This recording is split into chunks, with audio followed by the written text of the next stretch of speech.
কিয়ামতের দিন নফসি নফসি করবে, তোমার জজ ছেলে কিয়ামতের দিন নফসি নফসি করবে, তোমার ভিআইপি ছেলে নফসি নফসি করবে।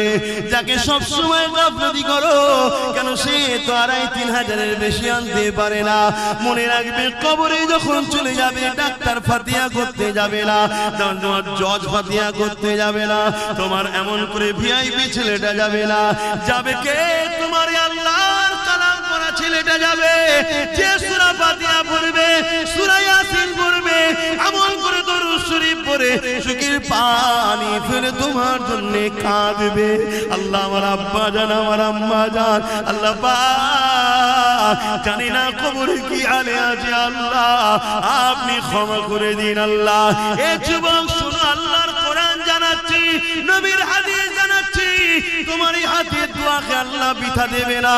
তোমার হাফেজ বাচ্চা দোয়ার উসিলা করে তোমার কবরে যদি আযাব হয়ে থাকে, ওই সওয়াব যেতে যেতে যেতে যেতে যেতে একদিন না একদিন ওই কবরের আযাবকে আল্লাহ পাক মাফ ক্ষমা করে দেয়।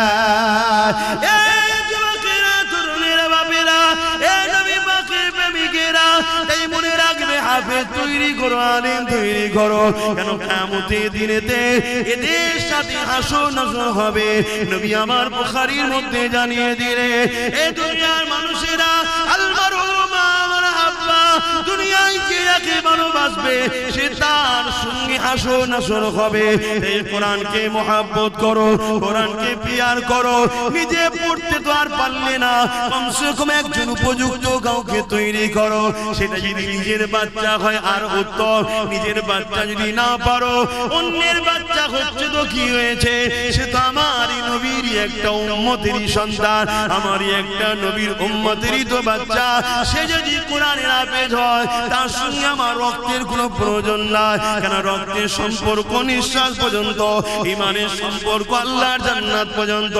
রক্তের সম্পর্কে ঝগড়া হয়, রক্তের সম্পর্কে লেনদেন মারপিট হয়, রক্তের সম্পর্কে জমি জায়গার ভাগ বন্টন হয়, রক্তের সম্পর্কে ফিতনা বাজার হয়, কিন্তু ইমানের সম্পর্কে কোনোদিন ঝগড়া হয় না, মারপিট হয় না।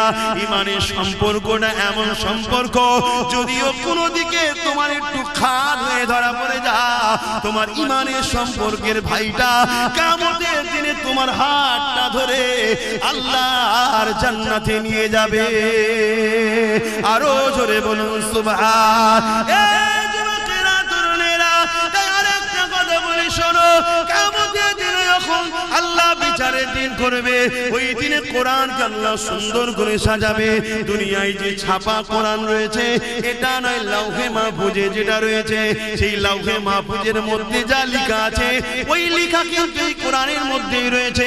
27 বছর ধরে আমার নবীর উপরে একটার পর একটা বার, একটার পর একটা করে এইভাবে নবী পাক সাল্লাল্লাহু উপরে এসেছে। এই যুবকেরা তরুণীরা বাপেরা, কিন্তু এটা সেই কোরআনেরই অংশ ছাপা, কিন্তু অরিজিনাল যেটা লাউহে মাহফুজে রক্ষিত রয়েছে ওইটাকে আল্লাহ সুন্দর করে সাজাবে, তাকে চলার ক্ষমতা দেবে, সে আল্লাহর আরশে আজিমে নিচে চলতে থাকবে। আল্লাহ পাক তাকে জিজ্ঞাসা করবে, আমার কালামুল্লাহ আজ কি আপনি কিছু চাইবেন আমার কাছে? ওই সময় আল্লাহর কালাম কোরআন বলতে লাগবে, আল্লাহ দুনিয়ায় একজন লোক আমার বড় বিরোধী করেছিল, আবার একজন লোক আমাকে মহব্বত করে সিনার মধ্যে যত্ন করে রেখে দিয়েছিল, একজন লোক আমাকে মিটাবার জন্য মাদ্রাসাগুলোকে ব্যান করেছিল, আবার একজন লোক কাঠের পয়সা খরচ করে ওই মাদ্রাসাকে প্রতিষ্ঠিত করে ওখানে আপনার বান্দাদেরকে ভর্তি করে তাদেরকে কোরআন শিখিয়েছে, তারা সিনার মধ্যে রেখে দিয়েছিল। হে আল্লাহ, একদল লোক কোরআনকে মিটাতে চেয়েছিল, কোরআনের বিরুদ্ধে মিথ্যা বলেছিল, আবার একদল লোক কোরআনের পক্ষে আওয়াজ তুলেছিল। আলহামদুলিল্লাহ, আমি মনে করি কোরআন সেদিন আমার বিষয়ও বলবে। হে আল্লাহ, আব্বাস আমার পক্ষে আওয়াজ তুলেছিল, যারা কোরআন মিটাতে চেয়েছিল তাদেরকে মানবরূপী পশু বলেছি। হে আল্লাহ, কোরআনের পক্ষে দাঁড়িয়ে আমাকে পিয়ার করে আব্বাস কথা বলেছিল, এই বলাতে আব্বাসের অনেক দুশমন বেড়েছিল। নবী আব্বাস কোরআনকে ভালোবেসে আওয়াজ তুলেছিল। আজকে আপনার কালামুল্লাহ আমি আপনার কাছে আশা রাখি, সেদিন যারা কোরআনকে প্যার করেছে, কোরআনকে মহব্বত করেছে, কোরআনের মজলিস করেছে, কোরআনিয়া প্রতিষ্ঠান তৈরি করতে চেয়েছে, আল্লাহ তাদেরকে আজকে আমি জান্নাতে দেখতে চাই। আমার আল্লাহ কালামুল্লাহ নিজের কথাকে খুশি করার জন্য, কালামুল্লাহ মানে আল্লাহ নিজের কথাকে সম্মানিত দিবার জন্য আল্লাহ তাদেরকে জান্নাতে দিয়ে দেবে। কোন দিক দিয়ে যাদের সঙ্গে কোরআনের প্রেম ভালোবাসা ছিল, আরো জোরে বলুন সুবহান। বাপেরা, নওজোয়ান তরুণেরা, এই জানাটা আপনি কোনো কলেজ, স্কুল, ভার্সিটিতে পাবেন না। আপনি ডাক্তার হতে পারবেন, আপনি ইঞ্জিনিয়ার হতে পারবেন, আপনি জজ হতে পারবেন, আপনি পুলিশ হতে পারবেন, আপনি বড় বড় পলিটিক্যাল সায়েন্স পড়ে রাজনীতিবিদ হতে পারবেন, কিন্তু আপনার উত্তম আখলাক, উত্তম চরিত্র ওখান থেকে পাবেন না। যে জন্য আল্লাহ সৃষ্টি করেছে, উত্তম আদর্শওয়ালা মানুষ হতে গেলে ওই শিক্ষা আপনাকে কোরআনের শিক্ষা নিতে হবে। কেননা দুনিয়া জমিনে কোরআন এমন একটা কিতাব, জালিকাল কিতাব লা রাইবা ফি, এর মধ্যে ভুল তো দূরের কথা, এর মধ্যে কোনো সন্দেহ নাই। আপনি জানেন কি জানি না, পৃথিবীর বুকে কয়েক মিলিয়ন বিলিয়ন কোটি ডলার টাকা খরচ করে প্রতি বছরে কোরআনের রিসার্চ করতে চলেছে। দুই কারণে রিসার্চ হতে লেগেছে, এক কোরআনের ভুলবার করার জন্য, আর এক কারণটা হলো কোরআনের মধ্যে জমিনের তলার গোপন রহস্য রয়েছে, কোরআনের মধ্যে প্লেন আবিষ্কারের রহস্য রয়েছে, কোরআনের মধ্যে সায়েন্স রয়েছে, ম্যাথমেটিক্স রয়েছে, কোরআনের মধ্যে দর্শন রয়েছে, ফিলোসফি রয়েছে, কোরআনের মধ্যে আপনি টেকনিক্যাল বিজনেস সব কিছু রয়েছে। এই কোরআন থেকে বিশ্ব গবেষণা করে তারা আসমানে চলে যাচ্ছে, চাঁদে চলে যাচ্ছে, সেই জন্য তারা রিসার্চ করতে লেগেছে।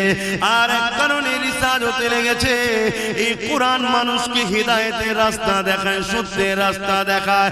তাই মানুষের খোদা যারা হতে চাইছে, যারা কোরআনকে মিথ্যা প্রমাণ করতে পারলে, তাহলে দুনিয়া জমিনে কোরআনকে কেসের মাধ্যমে বন্ধ করে দেবে। কিন্তু আল্লাহ শুকরিয়া আদায় করে বলি, ১,৫০০ বছর ধরে দুনিয়ার হাজারো জালিম চেষ্টা করছে, হাজারো মানবরূপী পশু চেষ্টা করছে, তারা চেষ্টা করে করে করে করে কেউ কেউ স্বীকার করে নিয়েছে এই কোরআনের মধ্যে ভুল তো দূরের কথা, এই কোরআনের মধ্যে কোনো ভুল তো নাই। ভুল একটা পেয়েছি রিসার্চ করতে গিয়ে, ওটা আমার মধ্যে, আমি কোরআনকে এখনো না মেনে আছি, এটাই ভুল। তাই তারা দলে দলে ঈমানের কলেমা, ইসলাম আমাদেরকে ইনসাফ শিখিয়েছে, ইসলাম আমাদেরকে ইনসানিয়াত শিখিয়েছে, কোরআন আমাদেরকে মানবতা শিখিয়েছে, কোরআন আমাদেরকে ইনসানিয়াত শিখিয়েছে, নূর নবী আমাদেরকে একত্ববাদ আল্লাহ চিনিয়েছে, আমাদের ঘরে নিজেদের মালিককে চিনিয়েছে। এ যুবকেরা, তরুণেরা, বাপেরা, আজকে দুনিয়া জমিনে পৃথিবী জুড়ে উঠে পড়ে লেগেছে মাদ্রাসা গুলোকে শেষ করে দিবার জন্য, কোরআনের বিরোধী ষড়যন্ত্র করতে লেগেছে, আল্লাহর দ্বীনকে মিটাবার জন্য ষড়যন্ত্র করতে লেগেছে। এটা আজকে নতুন নয়, এর আগেও হয়েছিল। যেমন চিঙ্গিস খান নাম শুনেছে, সে অনেক চেষ্টা করেছিল আমার রাসূলুল্লাহ দ্বীনকে মিটিয়ে দেবে। একটা দুটো নয়, আলেম উলামা মিলিয়ে ১ কোটির উপরে মুসলমানকে হত্যা করেছিল। সে ভেবেছিল বাগদাদের জমিনকে উজাড় করে দেব, মুসলমান শেষ করে দেব, আলেম মুফতি শেষ করে দেব, মাদ্রাসাগুলোতে আগুন ধরিয়ে দিয়েছিল, মসজিদগুলোতে আগুন ধরিয়ে দিয়েছিল। সে চেয়েছিল বিশ্ব থেকে ইসলামকে মুছে দেব। দরুদ শরীফ আল্লাহুম্মা সাল্লি আলা সাইয়্যিদিনা মাওলানা মুহাম্মদ ওয়া আলা আলিহি।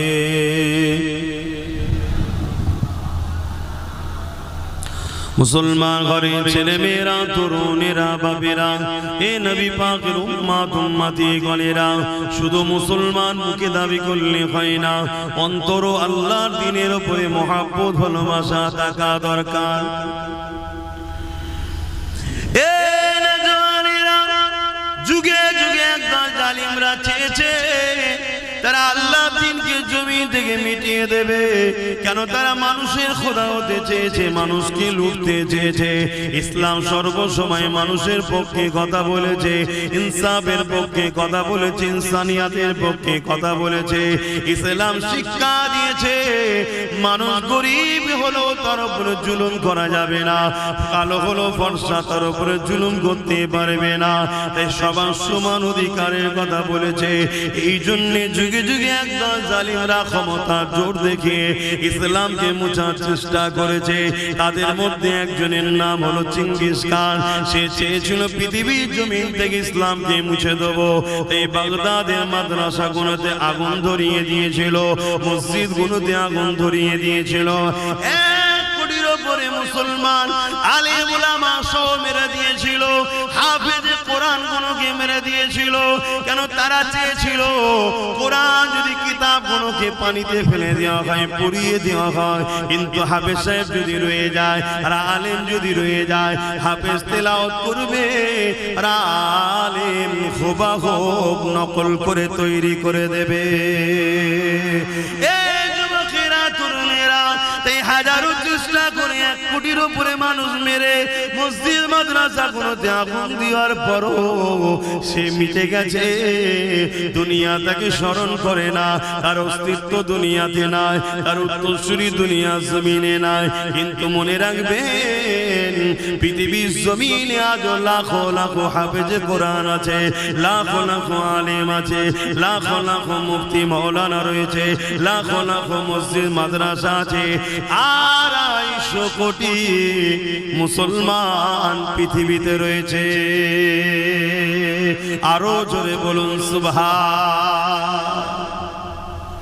এবং গরিব বড় লোককে শতকরা 2.5 টাকা গরিবকে যাকাত দিতে হবে। জোরে বলুন সুবহানাল্লাহ। এরা নারীগুলোকে ভোগের পাত্রী বানাতে চেয়েছে। নারী মানে শুধু ভোগের জিনিস, কিন্তু ইসলাম বলেছে না, নারী ভোগের জিনিস নয়। নারী মা হবে, নারী বোন হবে, বেটি হবে। হ্যাঁ, নারীর মধ্যে থেকে একজন তোমার স্ত্রী হবে, সেও ভোগের নয়, ভোগের নয়, স্ত্রীর সম্মান পাবে। অর্থাৎ নারীদেরকে সম্মান ইসলাম দিয়েছে। আর দুনিয়া জালিমরা নারীদেরকে ভোগের পাত্রী বানাতে চেয়েছে। নারীগুলোকে জন্তু জন্তু পুঁতে দিত, নারীগুলোকে স্বামীর সঙ্গে পরিয়ে দিত। এই যুবকেরা, তরুণেরা, বাপেরা, শোনো গো, ইসলাম কাকে বলে? ইসলাম এসে মেসেজ দিল না নারী কখনো অশুভ নয়। তারা বলেছিল নারী অশুভ, তাই বাঁচার অধিকার নাই। আর ইসলাম জানিয়ে দিল না না না, কারো ঘরে যদি কন্যা সন্তান হয়, এর মানে ওই বাড়িওয়ালার পক্ষে মহান সৃষ্টিকর্তা শান্তি রহমতের মেসেজ দিল। আল্লাহ দিন জানিয়ে দিল, আমার রাসূলুল্লাহ বলে দিল নারী অশুভ নয়। কারো ঘরে যদি নারী জন্ম হয়, আমার আল্লাহ ওই বাপকে জান্নাতের মেসেজ দিল।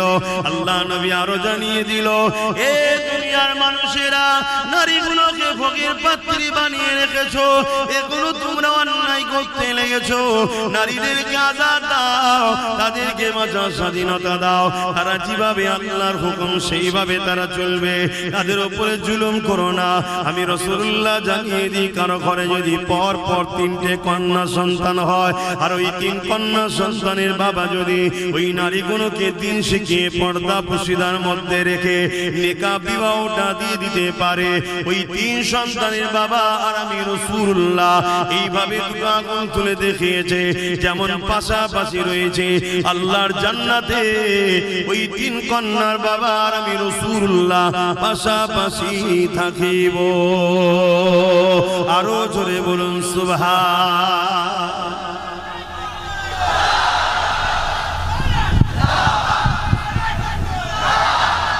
তাহলে যারা নারীকে ভোগের পাত্রী মনে করে, যারা নারী দেহ, এটা হাকিকত নাকি? কিন্তু তোমার কবরে কি হচ্ছে জানো? যদি তুমি ইসলামের অনুসারী না হয়ে যেতে পারো, তুমি যদি আল্লাহ ও রাসূলের বিধান মেনে চলে যেতে না পারো, তুমি যদি রাসূলুল্লাহর মহব্বত হৃদয়ে না রেখে যেতে পারো, নবী পাকের আদব যদি হৃদয়ে রেখে যেতে পারো, তুমি যদি রাসূলুল্লাহ দ্বীনের পক্ষে না দাঁড়িয়ে যেতে পারো, এ যুবকেরা, তরুণীরা, বাপেরা, ওই কবরের জমিনে 99টা সাপ দেওয়া হবে, জাহান্নামের একটা গর্ত করে দেওয়া হবে। এ যুবকেরা, সেই জায়গায় তোমাকে আমাকে থাকতে হবে। আল্লাহ তোমাকে আমাকে হিদায়াত দেন, মাফ করে দেন, বলো আমিন। কতটা ভয়ানক হবে, ওই জায়গায় তোমার পাশে কেউ দাঁড়াবে না, তোমার দুনিয়ার দরদি দাদা দিদি কেউ দাঁড়াবে না, তোমার দুনিয়ার দরদি কোন নেতা লিডার দাঁড়াবে না, দুনিয়ার দরদি তোমার দুনিয়াদার প্রভু যারা সাজার স্বপ্ন দেখছে তারা তোমার পাশে কেউ দাঁড়াবে না। ওই জায়গায় তোমাকে বিপদে পড়তে হবে। এ দুনিয়ার মানুষ, শুনে রেখে দাও, আমি কোনো গল্প কাহিনী কিসসা বলছি না, আমি আল্লাহর কোরআন থেকে বলছি, নবীর হাদিস থেকে বলছি। পৃথিবীর জমিনে বিশ্ববিখ্যাত পণ্ডিত যারা, বিশ্ববিখ্যাত শিক্ষিত যারা, তারা যুগ যুগ ধরে কোরআনের বিরুদ্ধে, হাদিসের বিরুদ্ধে রিসার্চ করতে লেগেছে। তারা রিসার্চ করেছে 20 বছর ধরে, কেউ 30 বছর ধরে রিসার্চ করার পরে তারা নিজেরা বলতে বাধ্য হয়েছে এই কোরআনের মধ্যে কোনো ভুল নাই। এই তারাও দলে দলে ঈমানের কলেমা পড়ে রাসূলুল্লাহর গোলামি করতে লেগেছে। আরো জোরে বলুন সুবহান। তুমি আমি ভাববে না আমার কওমের ঘরের ছেলে তোমরা, আমার নবীর উম্মত উম্মতির ঘরের ছেলে তোমরা, একটু বলবো না? বুঝাচ্ছি আমার যুবকরা, বুঝাচ্ছি, বোঝো বোঝো। কেন কিয়ামত একদিন হবে, কবরে একদিন যেতে হবে, আখিরাতের কথা ভাবো। এ নওজওয়ানেরা, ওয়াল তানজুরু নাফসুম মা কদ্দামাত লিগাদ, প্রতিটা নফসের রুচি পরকাল নিয়ে ভাবা। আল্লাহর কোরআন জানিয়ে দিল কেন পরকালটা বড় কঠিন হয়ে যাবে। যেদিন কিয়ামতের দিন হবে, ময়দানে মাশর হবে, অর্থাৎ ওই দিনটা হিসাবে দিন, বিচারের দিন। দুনিয়ায় তুমি খুন করেছো, দুনিয়ায় তুমি চুরি করেছো, দুনিয়ায় তুমি ডাকাতি করেছো, দুনিয়ায় তুমি গরিবের উপরে জুলুম করেছো, দুনিয়ায় তুমি এতিমের সম্পদ ছেড়ে নিয়েছো, দুনিয়ায় তুমি গায়ের জোর দেখিয়ে দলবল নিয়ে পরের জমি দখল করে নিয়েছো, দুনিয়ার জমিনে মা বাপকে কষ্ট দিয়েছো, দুনিয়ার জমিনে পাড়া প্রতিবেশীর হক মেরেছো, দুনিয়ার জমিনে রাষ্ট্রের মালকে নিজের মাল মনে করে ভক্ষণ করেছো, দুনিয়ার জমিনে এতিমের মালকে নিজের মাল মনে করে খেয়েছো, দুনিয়ার জমিনে তোমার দাদাগিরির সামনে কেউ দাঁড়াতে পারে না। বা যদিও দুনিয়ার আদালতে তোমার বিচার হয়ে থাকে, এই বিচার কিন্তু আসল বিচার নয়। তোমার সৃষ্টিকর্তা রব আল্লাহ তোমার জন্য বিচারের ব্যবস্থা করে রেখেছে। ওই বিচারের দিনটা হলো কিয়ামতের দিন হবে। কিয়ামতের দিনে সবাইকে তোলা হবে। তুমি যদি মনে করো মারা যাবার পরে সব শেষ হয়ে গেল, তাহলে তোমার তো আল্লাহর পাওয়ারের উপরে ঈমান নাই, আল্লাহর ক্ষমতার উপরে বিশ্বাস নাই।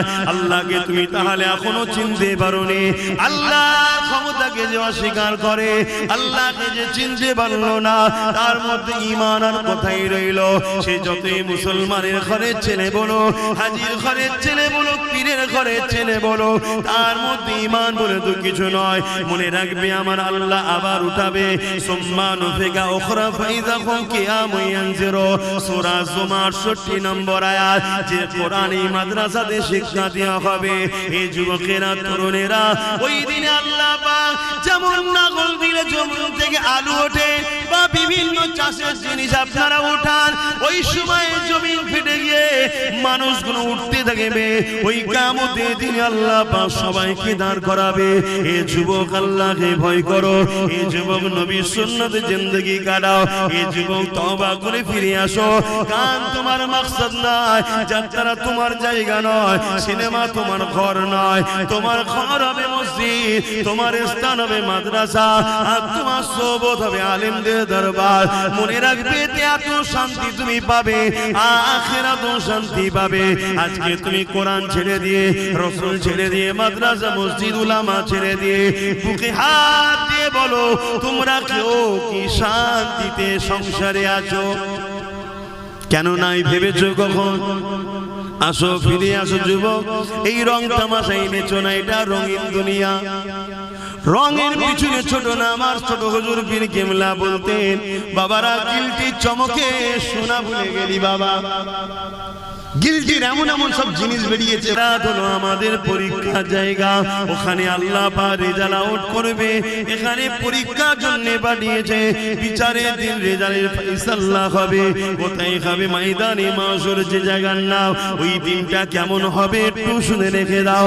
আল্লাহর কোরআন জানাচ্ছে, কানা মিকদারু 50 আলফা সানাতে। কোরআন জানাচ্ছে যে কোরআনে কলম চালাবার ক্ষমতা পৃথিবীর কারো হয়নি, জের জবরকে চেঞ্জ করার পর্যন্ত ক্ষমতা হয়নি। পৃথিবীতে হাজারো কিতাব আছে, প্রতিটা কিতাবের লেখক লাস্টে লিখে দেয়, যদি কোনো ভুল ময়া নজরে পড়ে সংশোধনের জন্য ধরিয়ে দেবেন। বলে তো নাকি প্রত্যেকটা কিতাবের লাস্টে দেখবেন লেখা থাকে, ভুল মার্জনা করিবেন, যদি ধরা পড়ে নজরে পড়ে ধরিয়ে দেবেন, পরের সংকলনে সংযোজন করে দেওয়া হবে, তাই তো নাকি? আর কোরআন প্রথমে কি বলছে? ভুল তো দূরের কথা, এতে কোনো সন্দেহ নেই, এই বিশ্বাস রেখে পড়া শুরু কর। চ্যালেঞ্জ দিচ্ছি, জোরে বলুন সুবহানাল্লাহ। কেন? সবটা মানুষের লেখা, আর কোরআন কার বাণী? বলুন না গো, আল্লাহ সৃষ্টিকর্তার কখনো ভুল হয়? হ্যাঁ,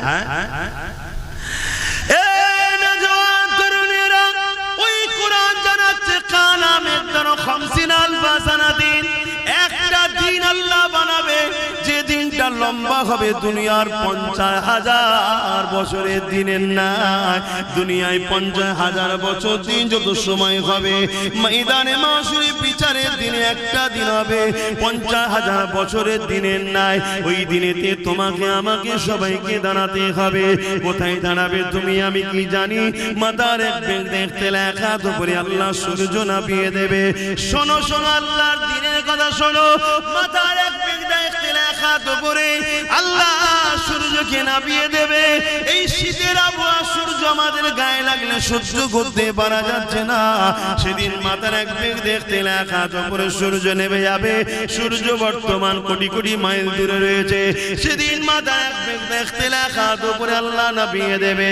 সূর্যের বর্তমান যে তাপ আছে কোটি কোটি মাইল দূর থেকে লাগছে, এতে সহ্য করতে পারছি না, সেদিন সূর্যের 12 গুণ তাপ বেড়ে যাবে।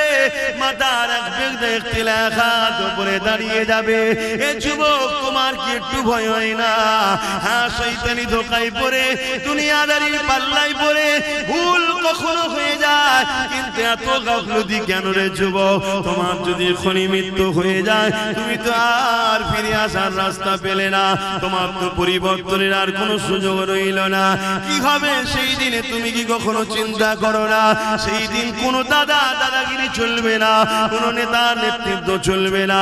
ওই দিনে সমস্ত নবীরা বলবে নফসে নফসে নফসে নফসে নফসে।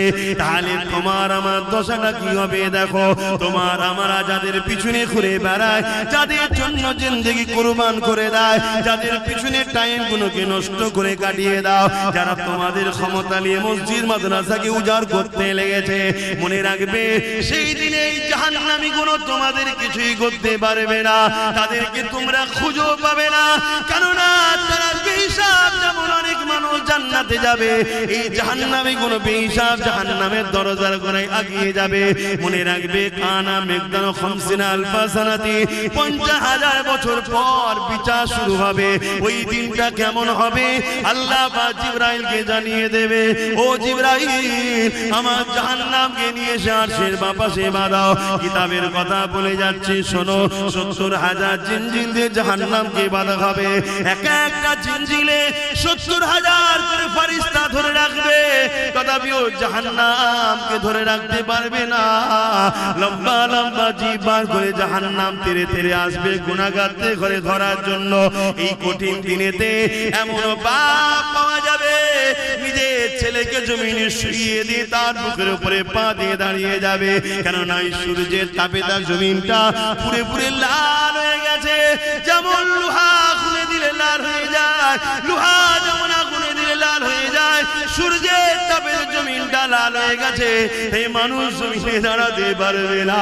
ছেলেকে বুঝিয়ে শুইয়ে দিয়ে বাপ বুকের উপরে পার দাঁড়িয়ে যাবে। এমনও ছেলে পাওয়া যাবে নিজের জন্মদাতা বাপকে জমিনে শুইয়ে দিয়ে তার বুকের উপরে পা দিয়ে দাঁড়িয়ে যাবে। এমনও মা পাওয়া যাবে নিজের মেয়েকে জমিনে শুইয়ে দিয়ে তার বুকের উপরে পা দিয়ে দাঁড়িয়ে যাবে। এমনও মেয়ে পাওয়া যাবে নিজের মাকে জমিনে শুইয়ে দিয়ে তার বুকের উপরে পা দিয়ে দাঁড়িয়ে যাবে। এক কথায় যার উপরে যার জোর চলবে তাকে জমিনে শুইয়ে দিয়ে বুকের উপরে পা দিয়ে দাঁড়িয়ে যাবে।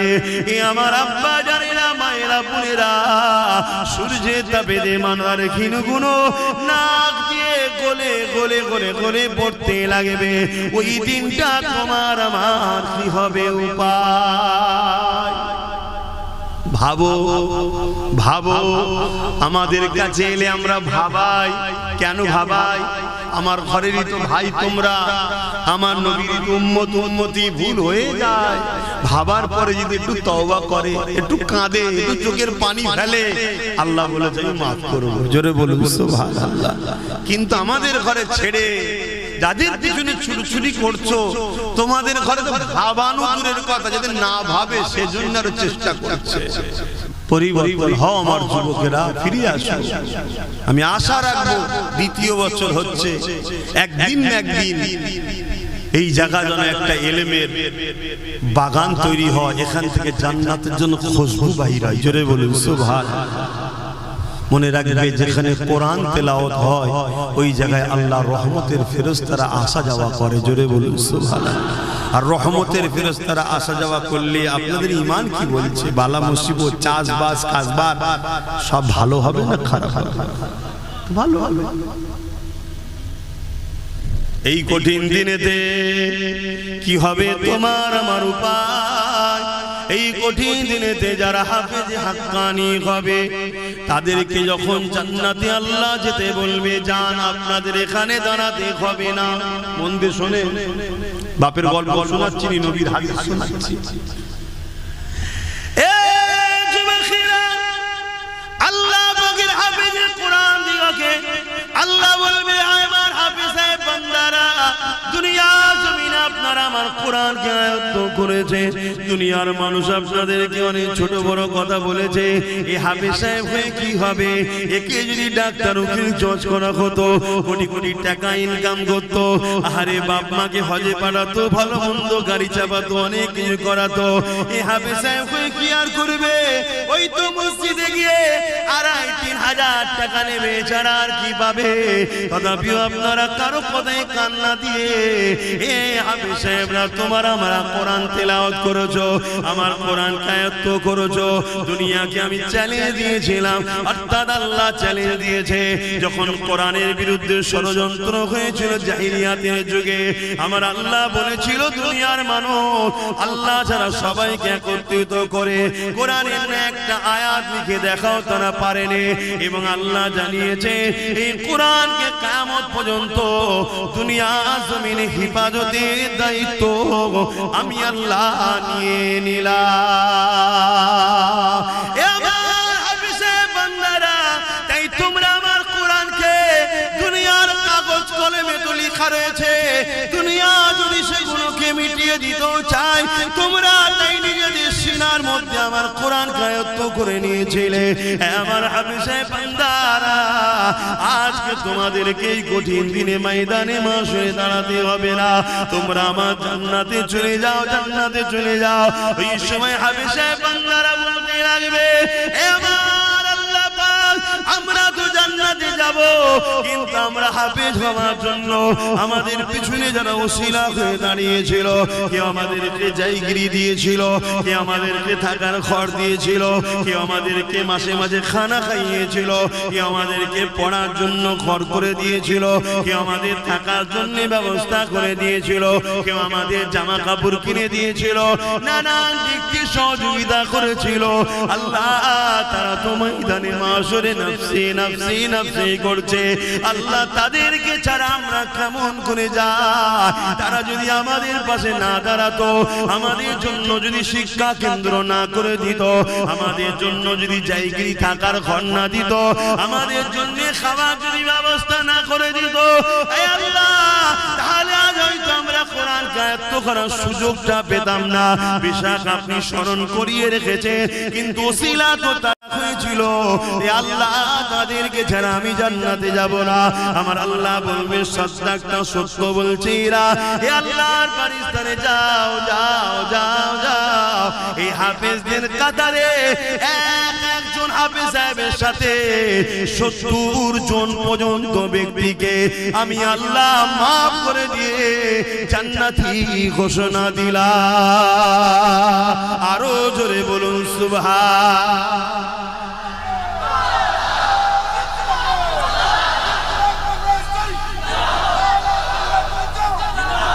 ভাইরা আমার, আল্লাহ দুনিয়াদারি করতে গেলে অনেকের সঙ্গে মিশতে হবে, ব্যবসা বাণিজ্য করতে হবে, লেনদেন করতে হবে, মুসলিম অমুসলিম সবার সাথে উঠা বসা করতে হবে, ওটা আলাদা পাঠ, আমি মানা করছি।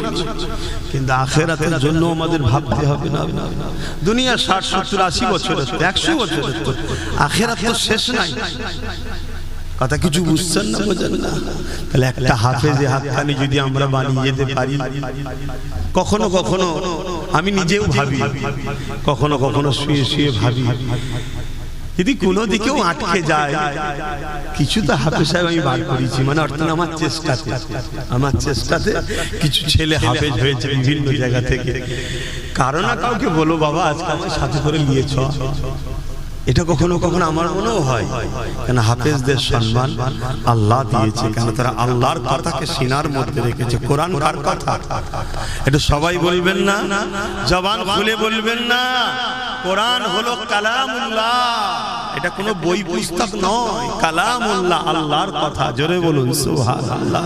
পৃথিবীতে আপনাকে কেউ যদি চিঠি দেয়, আপনার ভালোবাসার কেউ বাপ হতে পারে, ভাই হতে পারে, বিদেশ থেকে চিঠি পাঠিয়েছে, ওই চিঠিকে আপনি খুঁটিয়ে খুঁটিয়ে পড়বেন। কেন? আমার ভালোবাসা দিয়েছে, আমার আব্বা দিয়েছে, ভাই দিয়েছে, মা দিয়েছে, স্ত্রী দিয়েছে, আর স্বয়ং আল্লাহ তোমাকে আমাকে একটা চিঠি দিয়েছে 30 পারা কোরআন।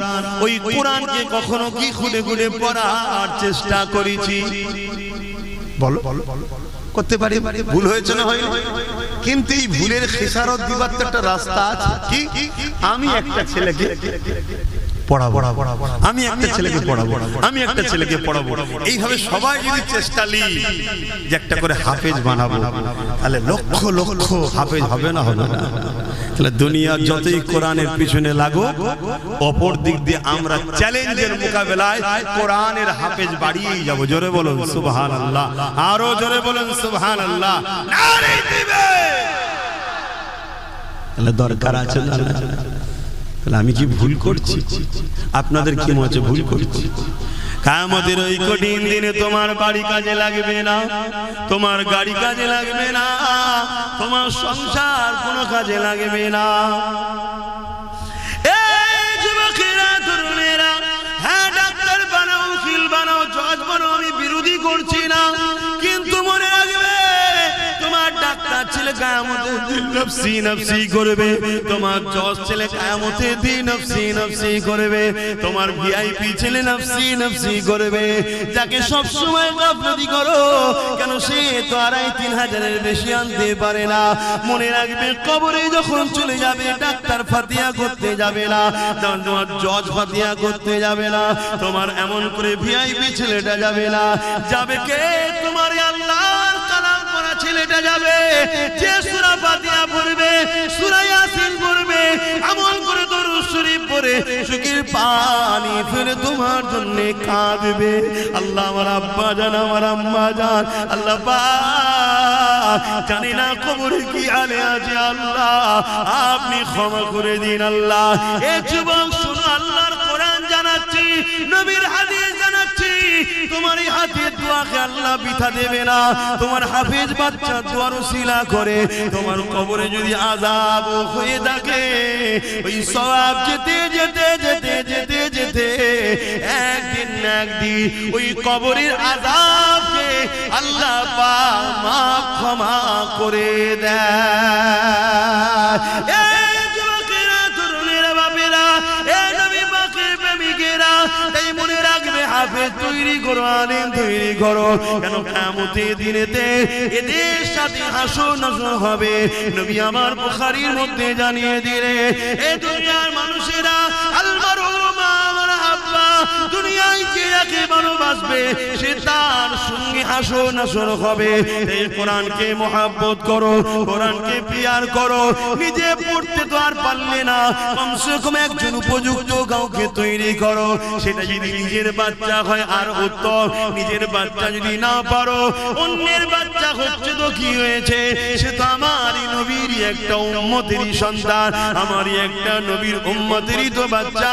সে যদি কোরআনের হাফেজ হয়, তার সঙ্গে আমার রক্তের কোনো প্রয়োজন নাই। কেন রক্তের সম্পর্ক নিঃশ্বাস পর্যন্ত, ইমানের সম্পর্ক আল্লাহর জান্নাত পর্যন্ত। রক্তের সম্পর্কে ঝগড়া হয়, রক্তের সম্পর্কে লেনদেন মারপিট হয়, রক্তের সম্পর্কে জমি জায়গার ভাগ বন্টন হয়, রক্তের সম্পর্কে ফিতনা বাজার হয়। কিন্তু ইমানের সম্পর্কে কোনোদিন ঝগড়া হয় না, মারপিট হয় না। ইমানের সম্পর্কটা এমন সম্পর্ক, যদিও কোনো দিকে তোমার একটু খাদ হয়ে ধরা পড়ে যা, তোমার ইমানের সম্পর্কের ভাইটা কিয়ামতের দিনে তোমার হাতটা ধরে আল্লাহর জান্নাতে নিয়ে যাবে। আরো জোরে বলুন সুবহান। এই যুবকেরা, তরুণেরা, তাই আরেকটা কথা বলি শোনো, কিয়ামতের দিনে যখন আল্লাহ বিচারের দিন করবে, ওই দিনে কোরআনকে আল্লাহ সুন্দর করে সাজাবে। দুনিয়ায় যে ছাপা কোরআন রয়েছে, এটা নয় লাউহে মাহফুজে যেটা রয়েছে, সেই লাউহে মাহফুজের মধ্যে যা লেখা আছে, ওই লেখা কিন্তু এই কোরআনের মধ্যেই রয়েছে। 27 বছর ধরে আমার নবীর উপরে একটার পর একটা বার, একটার পর একটা করে এইভাবে নবী পাক সাল্লাল্লাহু উপরে এসেছে। এই যুবকেরা, তরুণীরা, বাপেরা, কিন্তু এটা সেই কোরআনেরই অংশ ছাপা, কিন্তু অরিজিনাল যেটা লাউহে মাহফুজে রক্ষিত রয়েছে, ওইটাকে আল্লাহ সুন্দর করে সাজাবে। করেন নাম ইসলাম। অনেকে আমার অজ অসুবিধা হয় যে উনি জলসে এসে অন্যায়ের বিরুদ্ধে বলবে, কেন ইসলাম মানেই তো অন্যায়কে খতম করা, তারপরে নাই প্রতিষ্ঠিত করা। নাপাক জায়গায় যেমন নামাজ হয় না, আগে পাক করতে হয়, তারপরে নামাজ পড়তে হয়। অন্যায় থাকবে সেখানে সেজদাও কবুল। কথা বুঝা আসছে? দিন কায়েমের পথে যারা অবিচল, তারা হলো আল্লাহর প্রিয়জন। বাতিলের কাছে যারা হার মানে না, বাতিলের কাছে যারা হার মানে না, সংগ্রাম করে যায় অমরণ। যাদের হৃদয়ে আছে আল্লাহর ভয়, তারা কবু নবী ভুলে যায় না। আল্লাহর প্রেমে ছাড়া এই দুনিয়া কারো কাছে কোনো কিছু চাই না। আল্লাহুম্মা সাল্লি আলা।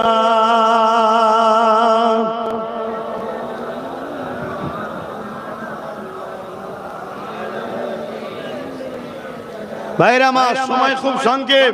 সালাউদ্দিন আইবি পরের দিন লড়াই হলো, 12,000, ওইদিকে 4 লাখ। সেলিবিয়ারা 4 লাখ, এদিকে 12,000। 12,000 কে নিয়ে সালাউদ্দিন আইবি লড়তে নামলেন। আরে হার জিত তো একটা থাকে, 12,000 এর মোকাবেলায় 4 লক্ষ।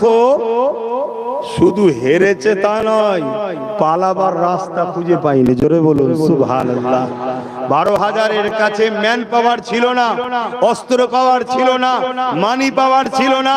12,000 এর কাছে একটাই পাওয়ার ছিল, সিনার পাওয়ার। আজ যারা মোকাবেলা করছো, অন্যায় করছো, জুলুম করছো, তাদেরকে বলে দিতে চাই, পাওয়ার নেই, বোম বন্দুকের পাওয়ার, মানি পাওয়ার নেই।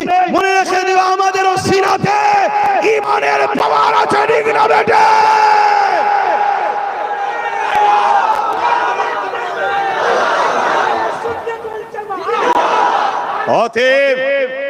অতএব সুধরে যাও, পরিবর্তন হও, ভালো হও, গুন্ডাগিরি বন্ধ করো, তোর যদি কাউকে ভালো লাগে তাকে থাকবে যা, ঠিক না বেটি?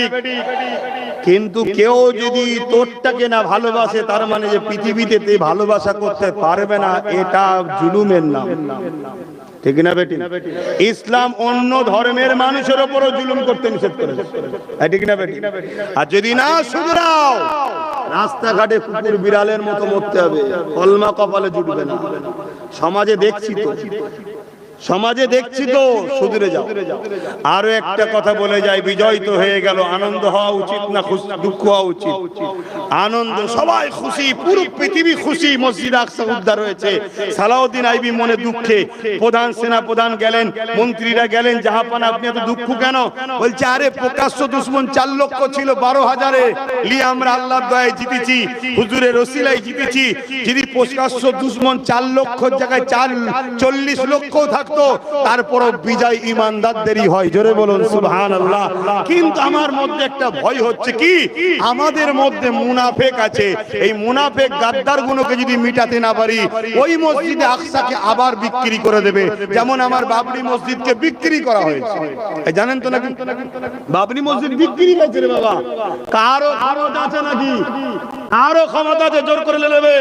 বিক্রি হয়ে গেছে, বিক্রি হয়েছে বলেই তো তাই বললো আস্থার উপরে বিচার হচ্ছে। আস্থার উপরে বিচার আমার দেশে হয় না, আমার দেশে বিচার হয় সংবিধানের উপরে।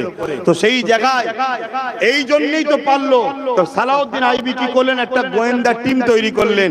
ওই গোয়েন্দা টিমকে পাঠালেন, যুবকরা মন দিয়ে শোনো, তোমরা প্যান্ট শার্ট পরা হতে পারো, দাড়ি চাচা হতে পারো, তোমরা নিজের ক্ষতি করছো, ইসলামের কিন্তু ক্ষতি করতে পারবে না। তোমরা যদি মুনাফেক উলামাদের পাল্লায় পড়ো, তোমাদের ঘরে মুনাফেক উলামারা ইসলামের দুশমন তৈরি করে দেবে। সালাউদ্দিন আইবি মসজিদে পাঠালেন ওই গোয়েন্দাকে, খানকায় পাঠালেন, পীরের কাছে পাঠালেন, পীরজাদার কাছে পাঠালেন, মুফতির কাছে পাঠালেন, মাওলানার কাছে পাঠালেন। 3000 আলেম উলামা, মুফতি, মাওলানা তৎকালীন সময় তাদেরকে সালাউদ্দিন আইবি কতল করলেন। কেন? তারা ছিল সুরাতে সকলে মুসলমান, তারা ছিল মূলত ইসলামের দুশমন। সেদিন যদি 3000 মারতে পারে, সালাউদ্দিন আইবি বলেছিল আরো অনেক রয়ে গেছে, আজকে এরকম দাড়িওয়ালা, টুপিওয়ালা, পীরজাদা, মুফতি, মাওলানার মধ্যে মুনাফিক থাকতে পারে না? জোরে বলেন, পারে না? কথা মাথায় ঢুকছে না, ঢোকে না? পারে না।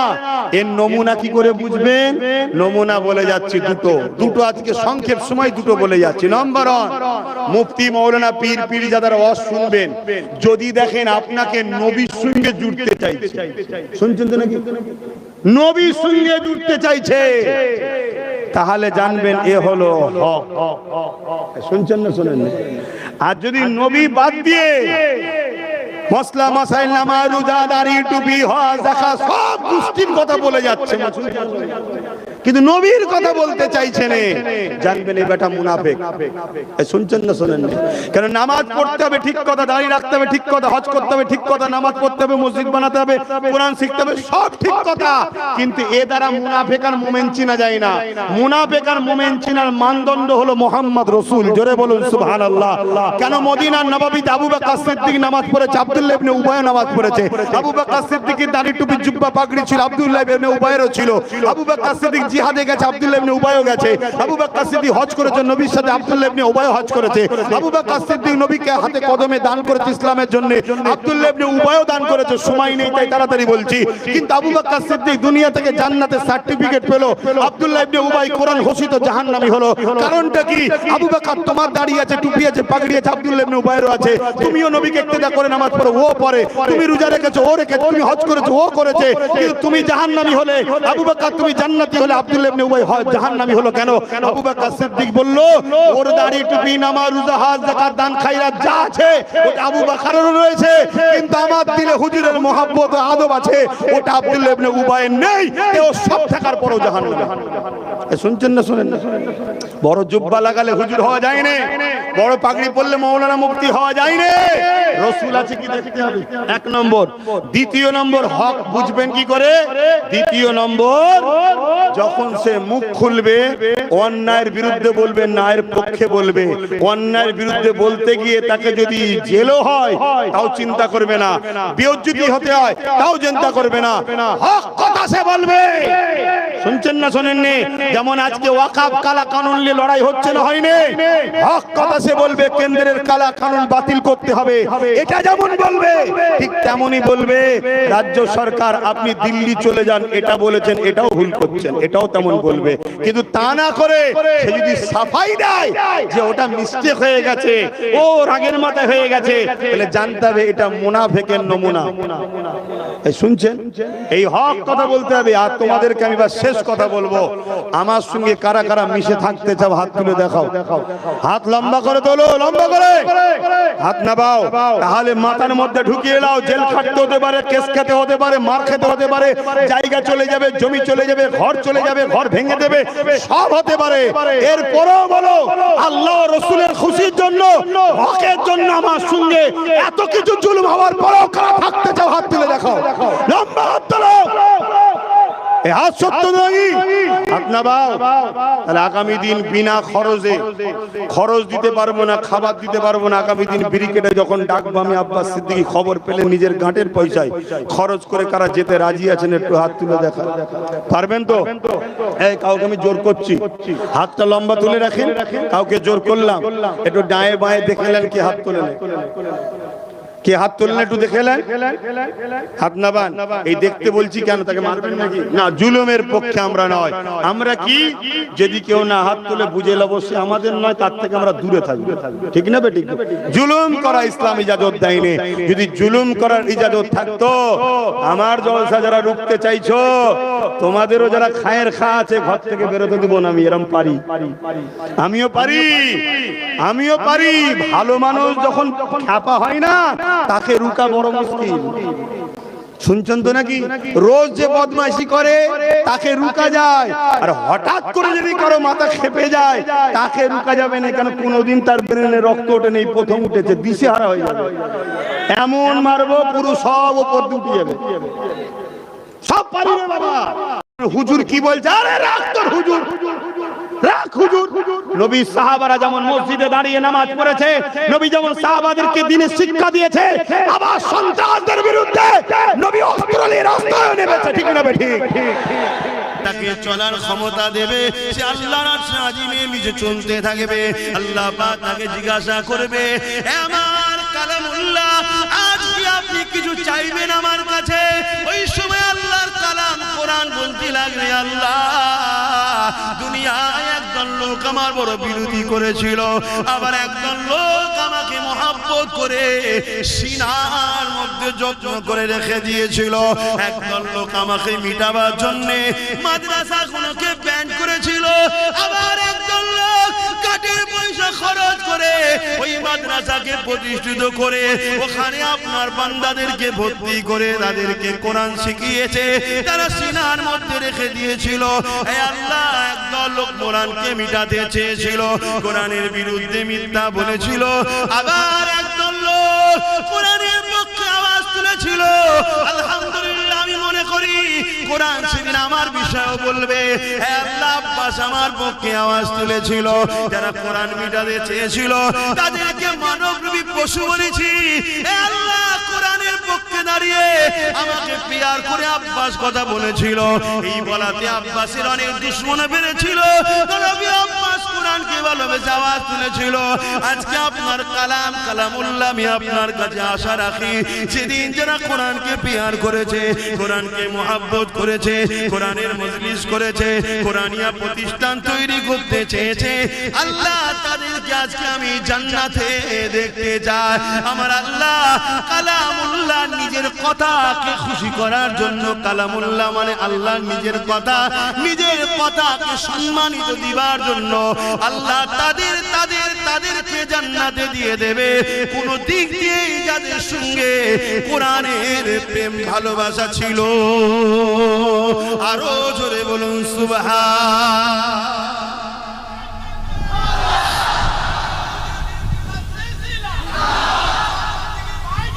ভাইরা আমার, তাহলে কোরআনের জন্য আমরা আছি না নাই? হাত তুলে বলুন, আছি না নাই? আজ তো একদল লোক কোরআনকে পিটাবার জন্য উঠে পড়ে লেগেছে, আমরা কোরআনের পক্ষে দাঁড়াতে আছি না নাই? আজ আমি হাফেজ হওয়ার বয়স নাই। গরিব ঘরের ছেলে আমি, বয়সটা খুব অল্প, আপনারা যদি আমাকে সাপোর্ট করেন, আমিও শোনাবো সফলতার গল্প।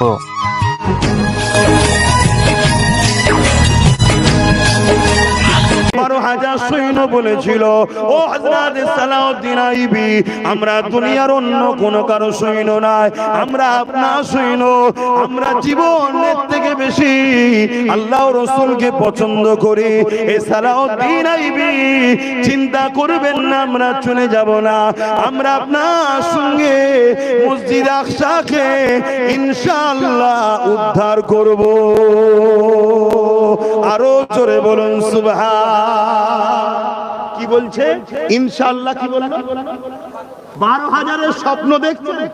আর আমাদের স্বপ্ন আছে কখনো যে আমার ছেলে ব্যারিস্টার হবে, আমার ছেলে জজ হবে, আমার ছেলে আইএস আইপিএস অফিসার হবে, আমার ছেলে পুলিশ সুপার হবে, আমার ছেলে এসপি হবে? এই সব আচ্ছা বলে দেবেন না। নামাজটা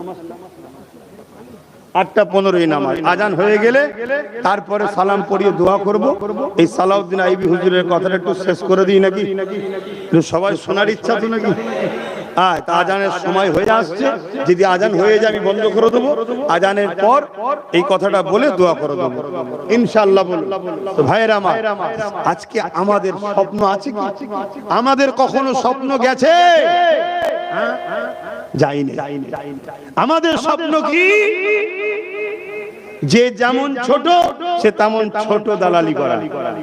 একটু দালালি করব, কিছু খাবো, একটু দালালি করব, কিছু খাবো, কারো হয়ে বোম মারবো, কিছু খাবো, কারো হয়ে ঝগড়া করবো, কিছু ভাড়া লবো। কি কষ্ট দিচ্ছে নাকি? আর একটু বড় মাথায় যদি থাকে, আবার যদি একটু ভিআইপি বক্তা মৌলী সাহেব হুজুর হয়, পিছনে যদি একটু লোক বেশি ঘোরে, তার দালালিটা একটু বড়। একটা গাড়ি দাও, একটা বাড়ি দাও, কিছু ব্যাংকে টাকা দাও, শুনছেন না শুনেন? তার দালালির স্বপ্ন একটু আলাদা।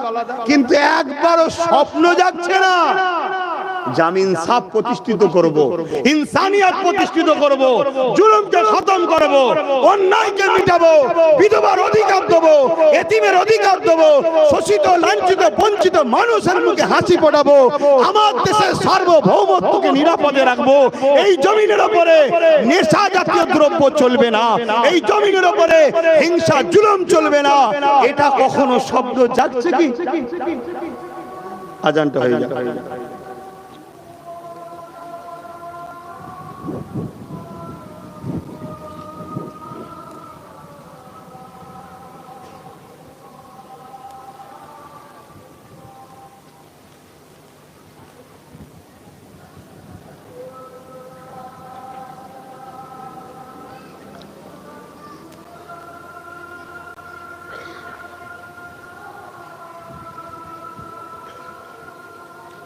আশহাদু আল্লা ইলাহা ইল্লাল্লাহ।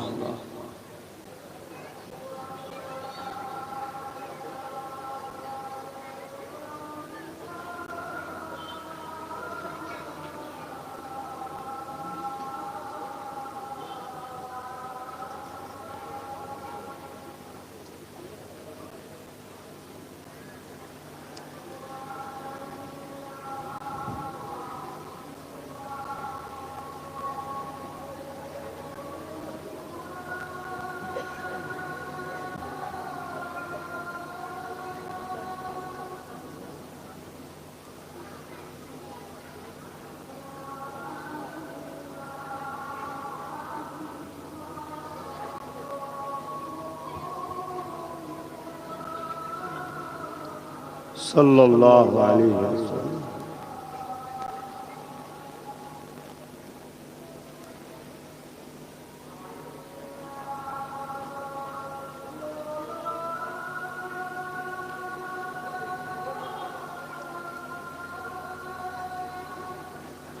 লা হাওলা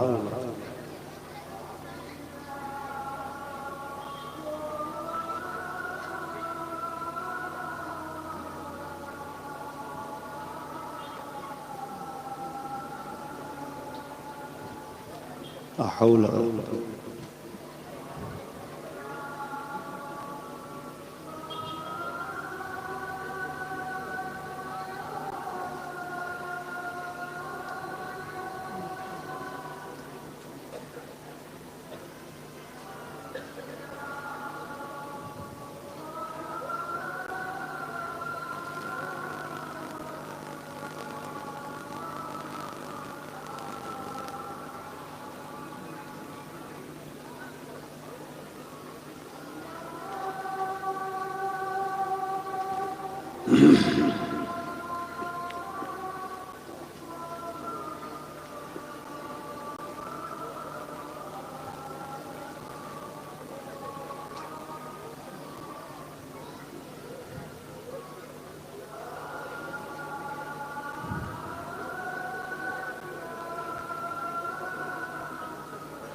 اللهم إلا جوات إنك لا درود الشريف اللهم صل على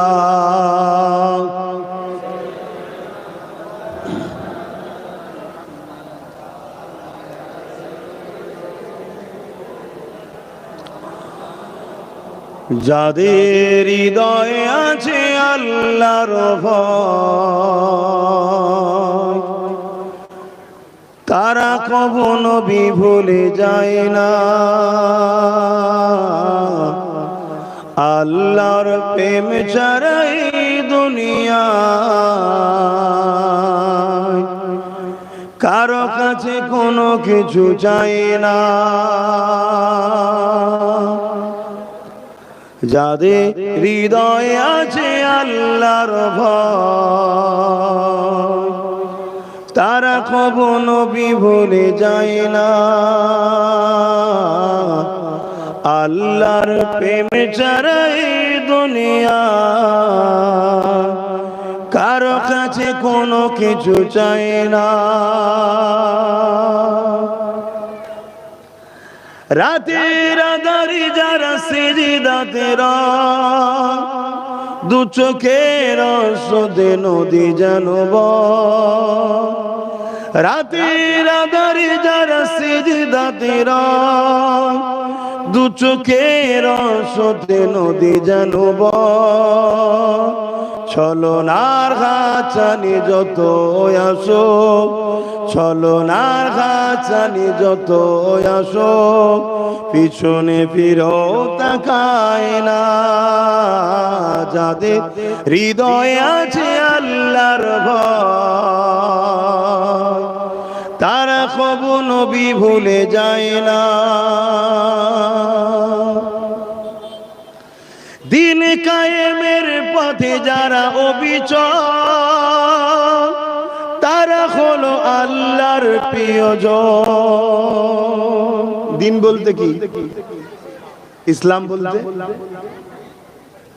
কুনতুম খায়রা উম্মাতিন উখরিজাত লিন-নাস তা'মুরুনা বিল মা'রুফ যে দুটো কাজ আমাদের জন্য দিয়েছে অন্যায় মিটাও ন্যায়কে প্রতিষ্ঠা নতুন নয় এরকম যুগে যুগেই ঘটে আসছে তো যাক আলোচনার দিকে যাই আসেন আল্লাহ আমাকে বলিয়ে আপনাদেরকে শুনিয়ে উভয়কে আমল করার তৌফিক দেন বলুন আল্লাহুম্মা আমিন একটু মহব্বতে দরুদ পড়েন আল্লাহুম্মা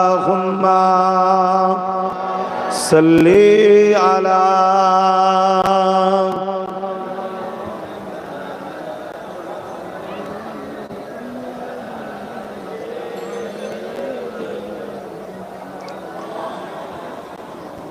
أعوذ بالله من الشيطان الرجيم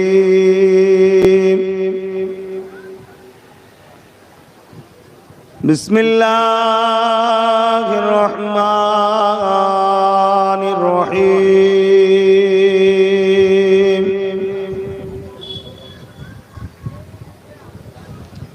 الحمد لله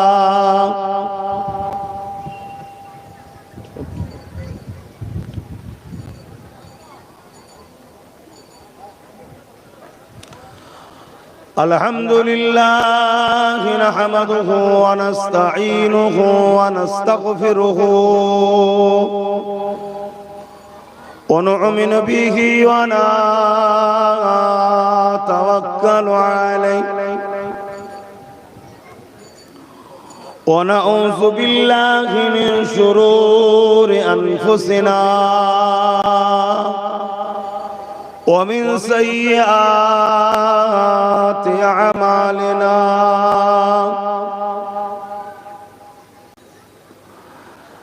من يهدي الله فلا مضل له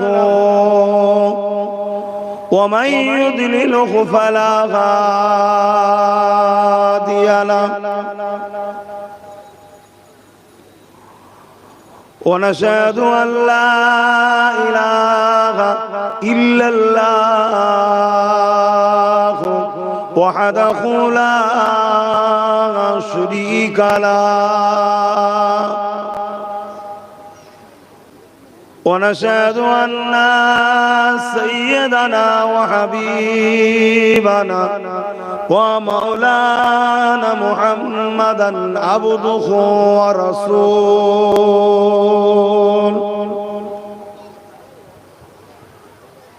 أما بعد فيا أيها الحاضرون رحمكم الله قال الله تعالى في كلام المزيد والفرقان الحميد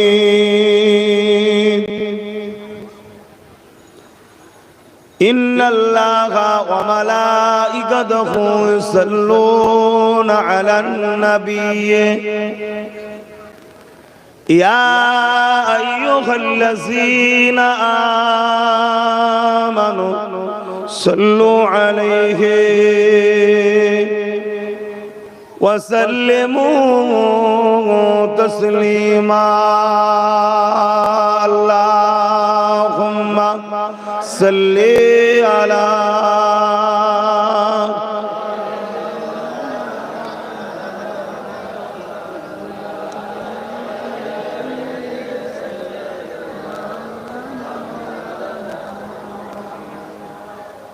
मेरे आँखों की बुदली में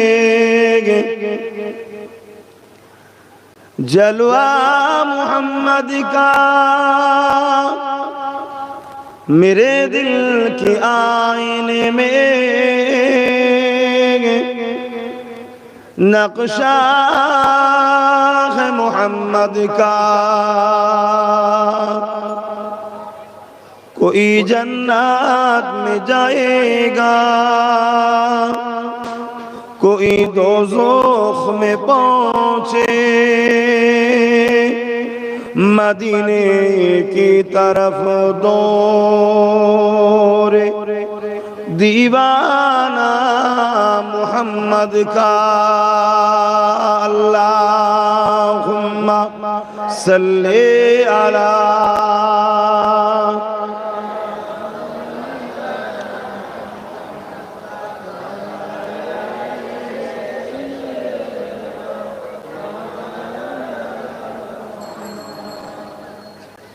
मदगारे जिसी का रसूले खुदा हो उसे और हिम्मत का परवाह किया है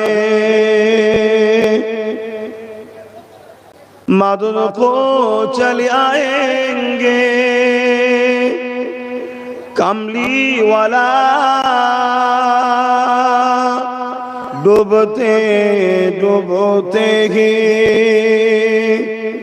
संभल जाएगा अल्लाहुम्मा सल्ली अला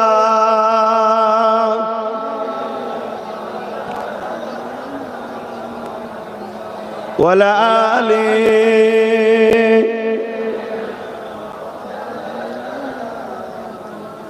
कलमे ला इलाहा इल्लल्लाह ला इलाहा इल्लल्लाह ला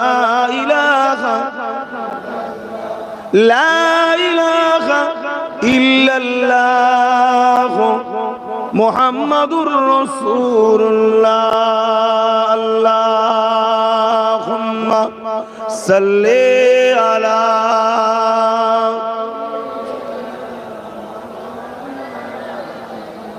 ওয়ালা আলি।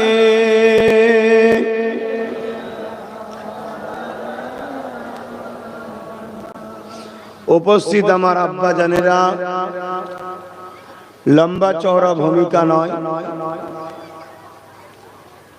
সংক্ষেপ সময়। সর্বপ্রথম আমরা আল্লাহ রাব্বুল আলামিনের শুকরিয়া আদায় করি, যিনি আজকে আমাদেরকে একটা কোরআন সুন্নাহর মাহফিল করিয়ে নিচ্ছেন। বলুন আলহামদুলিল্লাহ। আমরা কিন্তু এই মাহফিল করছি না, আল্লাহ করিয়ে নিচ্ছেন। এই মহান কাজ আল্লাহ আমাদের দ্বারা করাচ্ছেন, এবং এমন একটা টাইমে যে সময়ে পুরো বিশ্ব জুড়ে ইসলামকে মুছে দিবার একটা ষড়যন্ত্র চলছে। আমেরিকা থেকে শুরু করে, ফ্রান্স থেকে শুরু করে, জাপান থেকে শুরু করে, ব্রাজিল, আর্জেন্টিনা থেকে শুরু করে সবার লক্ষ্য ইসলামকে মিটাও। কারণ কি পড়ে বলছি।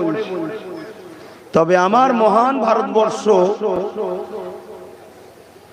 সেই দেশে তো রিসেন্ট দেখা যাচ্ছে এখানেও কিছু মানুষ নতুন করে মাথাচাড়া দিয়েছে, তাদেরও যেন একটা টার্গেট ইসলাম বিরোধী। এটা আগে ছিল না, নতুন করে যেন একটা হচ্ছে। এইরকম একটা ভয়ানক পরিস্থিতি, এরকম একটা কঠিন সমস্যার মধ্যে দিয়েও আজ আপনাদের কি জায়গায়, কাঞ্চনপুরে দ্বীন ইসলাম তথা কোরআন সুন্নাহর যে একটা মাহফিল আল্লাহ আমাদের দ্বারা করাচ্ছেন। বলুন আলহামদুলিল্লাহ। আমি এই মাহফিলটা সম্বন্ধে এতটা জানি না। আমার এখনো প্রশাসনের অধিকারী ফোন করেছিলেন যে আপনি যদি একটুখানি কর্পোরেট করতেন, ম্যানেজ করতেন, একটু যদি সহযোগিতা করতেন। আমি তেনাকে শ্রদ্ধার সঙ্গেই বলেছি আমি চেষ্টা করব জলসা কমিটিকে বলে। কিন্তু দুঃখের বিষয়, আজকে প্রশাসন বন্ধুদের ঘরে বলতে হচ্ছে, বা প্রশাসন বন্ধুদের ঘরে একটা ইসলামীয় ধর্ম সভা হবে, তাদেরকে কাজ কাম ছেড়ে দিয়ে এসে গ্রামে বসে থাকতে হচ্ছে। প্রশাসন বন্ধুদের ঘরে তাদেরকে আজকে দেখে অবাক হতে হচ্ছে যে হযরত প্রফেট মুহাম্মদ সাল্লাল্লাহু আলাইহি ওয়াসাল্লামের মাননেওয়ালা মুসলমানদের ধর্মের দাবিদারদের মধ্যেই মুসলমানদের জলসা নিয়ে ঝগড়া। এটা আমাদের জন্য ভালো মেসেজ না খারাপ মেসেজ? তোমার ভালো লাগে না তুমি মাহফিলে আসবে না, আমার ভালো লাগে আমি মাহফিল যাব। তোমার হুজুর নিয়ে তুমি থাকো, আমার হুজুর নিয়ে আমি থাকবো। তোমার আমির নিয়ে তুমি থাকো, আমার আমির নিয়ে আমি থাকবো। তুমি যদি মনে করো আমারটাই শুধু ঠিক বাকি সব ভুল, তাহলে কোন জায়গায় তো আমারও 2-10টা লোক আছে না নাই? এমন ঠোকা ঠুকে দেবো নিজের জেলাতেও ঘুরতে পারবি না। আমার সাথে লেগে লাভ নেই, আমার সাথে লেগে লাভ নেই। কেন? আমার মিশন ইসলাম বিদ্বেষীদের বিরুদ্ধে আর ইসলামের দুশমনদের বিরুদ্ধে, এটা আমার মিশন। আর এমন একটা ভয়ানক পরিস্থিতি বর্তমান সময়। আর একটা কথা বলে দিই, তোমাদের এই কালচার পূর্ব মেদিনীপুরে দেখছি হাততালি দেওয়া। মুসলমানের ছেলে হাততালি দাও কেন? হ্যাঁ, হাততালি তো না পুরুষ না নারী, বিছখানে আরেকটা আছে তারা দেয়। তোমরা দাও কেন? এই কালচার শিখালো কারা? এটা কোন রাজনীতির মিটিং নাকি? কিন্তু তোমাদের মেন্টালিটিতে ঢুকিয়ে দিয়েছে কেউ। আব্বাস সিদ্দিকী এলে সমস্যাটা এই জায়গায় বাপ। আমি এলে সমস্যা হারাম খদ্দের হারাম খাওয়া বন্ধ হয়ে যাবে। আমি এলে সমস্যা যারা মসজিদ মাদ্রাসাকে ভেঙে খায়, আমি এলে সমস্যা তাদের যারা নিরীহ মুসলমানদেরকে এক জায়গায় জড়ো করে যুগ যুগ ধরে ইসলাম বিদ্বেষী শাসকদের কাছে বিক্রি করে টাকা ইনকাম করছি, হারাম খদ্দের সমস্যা হয়। এজন্য আমি এলে ডিস্টার্ব হয়। কেন? আমার জাতকে নিয়ে, আমার কওমকে নিয়ে কেউ গাদ্দারি করবে, এটা কি মেনে নেওয়া যাবে? এটা কি চুপ করা যাবে? এরপরও বলছি, এখন এমন একটা সময় যেদিকে প্রকাশ্য কেন্দ্র সরকার আইন করেছে মসজিদ রাখবে না, মাদ্রাসা রাখবে না, কবরস্থান রাখবে না, ঈদগাহ রাখবে না, খানকা রাখবে না, এই রকম একটা ভয়ানক সময়ে তো তোমরা মুসলিম দাবিদার, তোমাদের মধ্যে দলাদলি করতে এখনো ভালো লাগছে? হ্যাঁ, এখনো দলাদলি করতে মন যাচ্ছে এই সময় তো? ঠিক আছে, পরিস্থিতি যদি ভালো থাকতো না হয় পাতে সুরে কম পড়লে নাই চিল্লাবে স্বাভাবিক, কিন্তু এখন তো শুকনো ভাত জোটে তাও ভালো, পরের পাত থেকে ঝগড়া করা কি উচিত? এখন একটু হ্যাঁ কি না বলবেন? আপনাদের ঘরে আমার পক্ষপাতিত্ব নিতে বলবো না, কিন্তু নিরপেক্ষ সত্য কথাটা বলবেন। কি পরিস্থিতি ভারতবর্ষে, চারিদিকে মুসলমানদের ঘরে ধরে ধরে ধরে ধরে কুপিয়ে কুপিয়ে হত্যা করছে। এই বাংলার সমাজের ছেলেরা ভিন্ন রাজ্যে কাজ করতে যাচ্ছে, তাদেরকে বাঙালি হওয়ার দরুন, আর বিশেষ করে মুসলিম বাঙালি হওয়ার দরুন তাদেরকে মেরে মেরে মেরে মেরে পাঠিয়ে দিচ্ছে। তোমার পূর্ব মেদিনীপুরের লোক তো বেশিরভাগ উড়িষ্যায় থাকে, মেরে মারছে না, মারেনি? এইরকম একটা ভয়ানক সময়ে মুসলমান বা গরিব অসহায় সর্বধর্মেরই মানুষের এক হওয়া দরকার। তারপরও বিশেষ করে মুসলমান আমাদের এক হওয়া দরকার আছে না? তো এই সময় তো কাটিয়ে দিচ্ছ। এখানে কে একটা ছেলে আছে গত বছর মনে একবার দাওয়াত করেছিল, ওই তো ছিল বেচারি একা, ওকে করতে দেয়নি, কি মারধর করেছিল। তা আমি এই জায়গায় দাওয়াতের ডেট দিতে চাই না, আমি না ভাই, আমি গেলে তোদের এলাকার কিছু সমাজ বিরোধী লোক আছে, তাদের একটু অসুবিধে হতে পারে। তো ভাই তুই ভালোবাসিস, অন্য জায়গায় জলসা এলে শুনে লিবি খুনি। কিন্তু আবার ছেলেগুলো গেছে যে আমাদের গ্রামের মা বোন বাপ ভাইরা তারা চায়, আমার কি আসার অধিকার নেই? এই পূর্ব মেদিনীপুর তো আমার দাদর মেদিনীপুর। আরে দেশ স্বাধীন হয়েছে তো জুম্মাই জুম্মাই কিছুদিন হলো।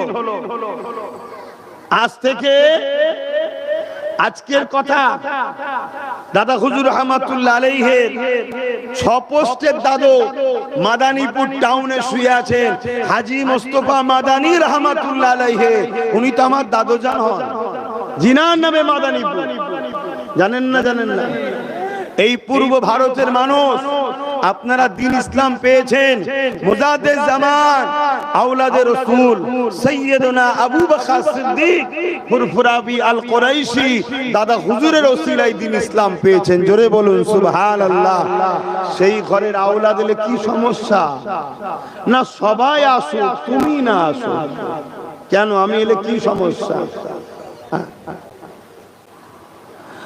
আমি এলে ওয়াজ করি, দুনিয়ার মানুষকে শোনাই, বাবার আখরি জামানা দাড়ি দেখে টুপি দেখে ছুটলে হবে না, জুব্বা দেখে ছুটলে হবে না, নামাজ রোজা দেখে ছুটলে হবে না, মুফতি মাওলানা দেখে ছুটলে হবে না, মুসলমান দেখে ছুটলে হবে না।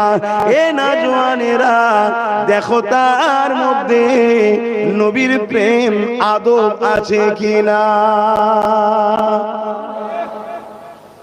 কেননা দাড়ি রবীন্দ্রনাথ ঠাকুরের রয়েছে, শিখ পাঞ্জাবিদের আছে, টুপি আমাদের সমাজের ইসলাম বিদ্বেষী নেতাগুলো মাথায় ইফতারের পার্টিতে বসে যায়।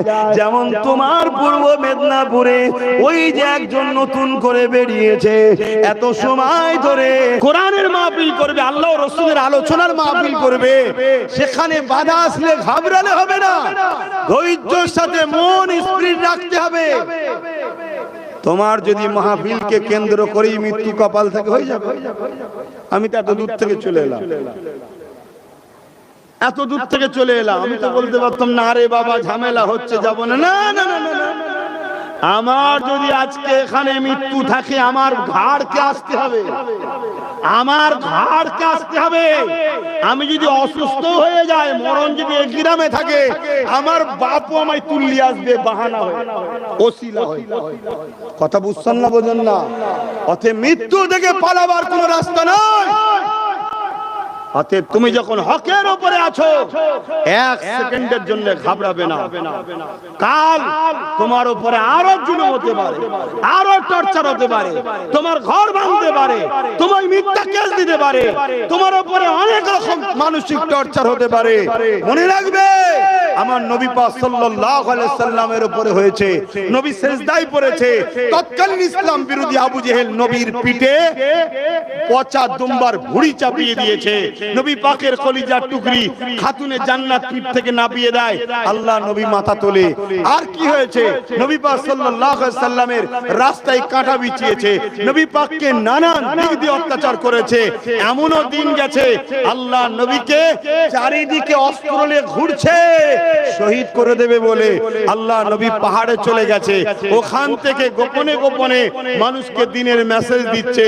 এমন হয়েছে আল্লাহ নবীর ঘরকে ঘিরে ফেলেছে, 40 জন উলঙ্গ তরোয়াল দিয়ে নবীর গোলামের ঘরটা একদিন রাত্রিরে ঘিরে ছিল, জানেন তো নাকি?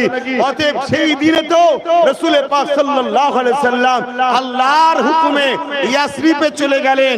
এত কিছু হয়েছে, রাসূল পাক সাল্লাল্লাহু আলাইহি সাল্লাম ওই মক্কাকেই আবার ফিরে পেয়েছে। একটা কাউকে চোখও দেখাতে হয় না, চড়ও মারতে হয় না, বিনা লড়াইয়ে মক্কা নজরানা পেয়েছে। জোরে বলুন সুবহানাল্লাহ, আরো জোরে বলুন সুবহানাল্লাহ। আল্লাহু আকবার।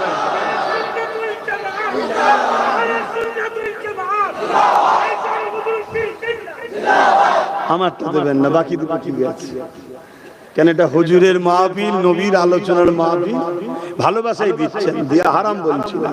কিন্তু আমি চাই আমার নবীর মাহফিলে নবীর আল্লাহ দিন ইসলামের আর মুজাদ্দেদ জামানের ওসিলায় পূর্ব ভারতের মানুষ দিন ইসলাম পেয়েছে। হ্যাঁ, আজকে যারা বিরোধী করছে খারাপ লিও না, এদের বাপ দাদু 3 পিঁড়ি পিছনে মুসলমান দেখাতে পারবে না, এরা বিরোধী করছে। কথা বুঝে আসছে? আরে বাবা সব জানি, সব জানি, কিন্তু নিজেদের মধ্যে দলাদলি করব, খামোশ খেয়ে থাকি। কিন্তু আজকে যখন তুই আমার ছেলেদেরকে আঘাত করছিস, ঘাটাচ্ছিস, একটু তাহলে বলা দরকার আছে না? নাই? তাই হালকা করে বলছি, তাও বেশি বলছি না। কেন আবহাওয়াটা কি চলছে দেখছেন তো, অকাপ বাঁচাতে হবে, ঠিক না বেঠিক?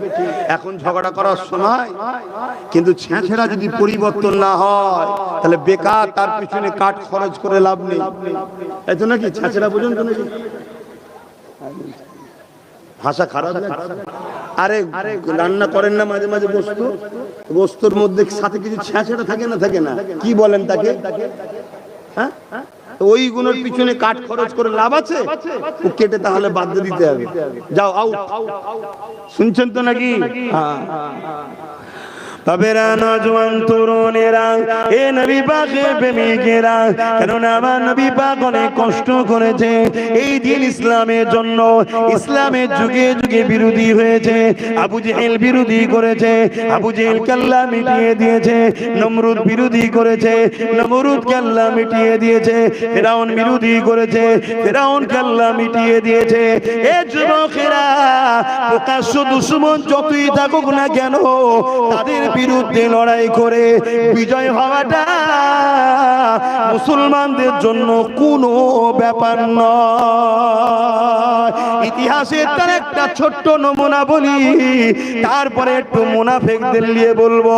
এই জমিনের উপরে মসজিদে আকসা, যেটা প্যালেস্টাইনের জমিনে রয়েছে, এ আমার যুবকেরা মন দিয়ে শোনো।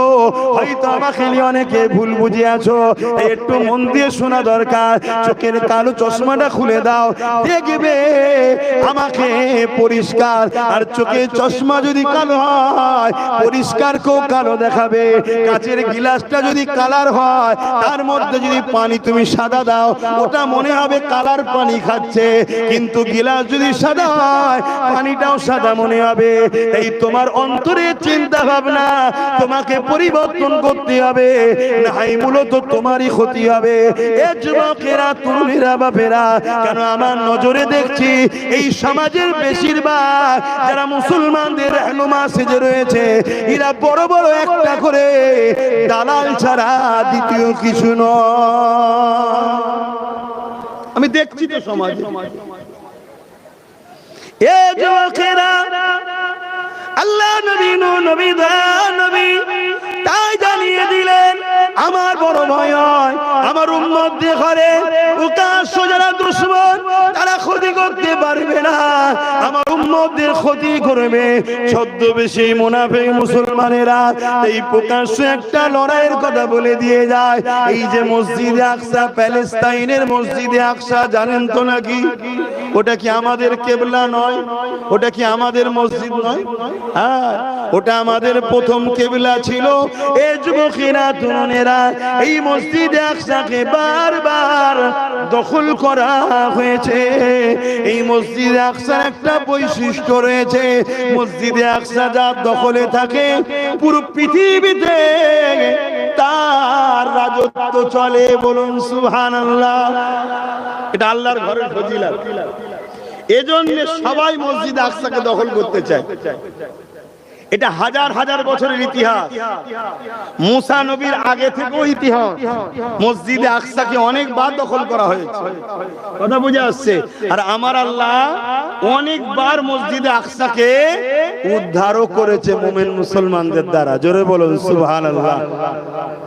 যখন দখল হয়েছে ওটা আমাদের গাফলতির জন্য হয়েছে, আমাদের পরীক্ষার জন্য হয়েছে। যখন আল্লাহ উদ্ধার করেছে, ঈমানদার মুমিন মুসলমান লিডারের ওসিলাতে করেছে। জোরে বলুন সুবহানাল্লাহ। এই মসজিদে আকসাকে যখন সেলিবিয়ারা দখল করে রেখেছিল, সেলিবিয়া পৃথিবীতে যেমন আজকের দিনে আমেরিকা হলো সুপার পাওয়ার, তৎকালীন পৃথিবীতে সবথেকে শক্তিশালী সৈন্য ছিল সেলিবিয়া সৈন্য। ওই সেলিবিয়া সৈন্যরা মসজিদে আকসাকে দখল করেছিল। আর হযরতে সালাউদ্দিন আইবি একজন 9 বছরের বাচ্চা বাজারে গেছে মসজিদের মেহরাব কিনতে। বাজারে গিয়ে একটা দোকানে খুব কারুকার্য মেহরাব দেখেছে, ওটাকে দেখে শখ করছে যে এটা যদি দেন আমাদের মসজিদে গিয়ে লাগাবো। যেমন আজকে আপনাদের মসজিদটা দেখো, আমার মনটা একটু খুশি হয়েছে। এত গ্রামের ভেতরেও এত সুন্দর একটা আল্লাহর ঘর গ্রামবাসী করছে। আল্লাহ এই গ্রামবাসীর উপরে শান্তি দিক, বলুন আল্লাহুম্মা আমিন। এরা খোদার ঘরকে ভালোবাসে, তাই এত সুন্দর একটা ঘর তৈরি করছে গ্রামবাসীরা, দেখে খুব ভালো লাগলো। তবে আমি এখানে একটা মেসেজ দেব, ওই গ্রামে মসজিদ করছেন যেমন, ওই মসজিদের দরওয়ানও দরকার আছে। শুনছেন তো নাকি? শুধু মসজিদ বানালে হবে না, মসজিদের দরওয়ানেরও দরকার আছে। এই জায়গাটা মাথায় রাখবেন। তো যাক, আমি এখন সালাউদ্দিন আইবি হুজুর যখন বললেন ওই মেহরাবটা দাও আমাদের মসজিদে লিজে লাগাবো, দোকানদার তখন বলছে মেহরাব বিক্রি নয়, এটা গিফটের জন্য করেছি আমি। তখন সালাউদ্দিন আইবি বলছেন তাহলে আমাকে গিফট করুন না, আমি মসজিদে গিয়ে লাগাবো। 9 বছরের বাচ্চা, আর আমাদের 9 বছরদের হাতে মোবাইল। আমরাই তো আমাদের ভবিষ্যৎকে কানা করছি, আমরাই তো আমাদের নতুন প্রজন্মকে শেষ করছি। খবরদার যুবকরা, বাপেরা, মায়েরা, বাচ্চাদের হাতে মোবাইল দেবেন না। আর বাচ্চাদেরও বলি, বাপ আমার মোবাইল নিও না, তোমরা কলম খাতা বই ধরো। তোমরা চেষ্টা করো is, IPS, WBC, DM, BDO হবার স্বপ্ন দেখো। যদি আগামী দিন ইজ্জতের রুটি খেতে চাও মাথা তুলে, না আগামী দিনটা এত ভয়ানক আসছে, এত ভয়ানক আসছে, নিজের রক্ত নয়, নিজের মায়ের, নিজের পরিবারের বাচ্চাদের রক্তটা হয়তো জোর করে খাওয়ানো হবে, এমন ভয়ানক দিন আসছে। আর এই কথাগুলো বলেই তো সমস্যা হয়। কথা বুঝে আসছে? আরে সব যদি মূর্খ হয়, কারো যদি ভালো না হয়, ভণ্ড হুজুরদের ভালো হবে। শুনছেন তো নাকি? কিন্তু ভণ্ডবি করতে তো আমি আসিনি, তাই বলে যাব বাচ্চা কোনেকে জজ বানান, উকিল বানান, আইএস, আইপিএস, ডাব্লিউবিসিএস, বিভিন্ন সব শিক্ষায়, উচ্চ শিক্ষায় শিক্ষিত করুন, যদি নতুন প্রজন্মকে বাঁচাতে চান। যা লাইফে নিজেদের ঘটেছেন তার বলে কাজ নাই, যা ক্ষতি করেছেন তার বলে কাজ নাই। কমসে কম বাচ্চা কোনটা ক্ষতি করেননি। দরকার হয় এক বেলা খাওয়া বন্ধ করে দেন, বাচ্চাদের পড়ান। হ্যাঁ, কিছু আলেম দরকার। একটা গ্রামে যদি একটা উপযুক্ত আলেম থাকে, একাই যথেষ্ট। আর এক গাদা করলে দলাদলি হবে, যেমন হচ্ছে। আমি করে খাই, অন্যজন ঢুকবে কেন? শুনছেন না শোনেন? আমি করে খাই, অন্যজন ঢুকবে কেন? এই তো দলাদলি, অন্য কিছু তো নয়। এখন তো সব করে খাওয়ার ব্যাপার চলছে। তো বাপ আমার, ভাই আমার, সালাউদ্দিন আইবি বলতে লেগেছে যে আমাকে দেন না।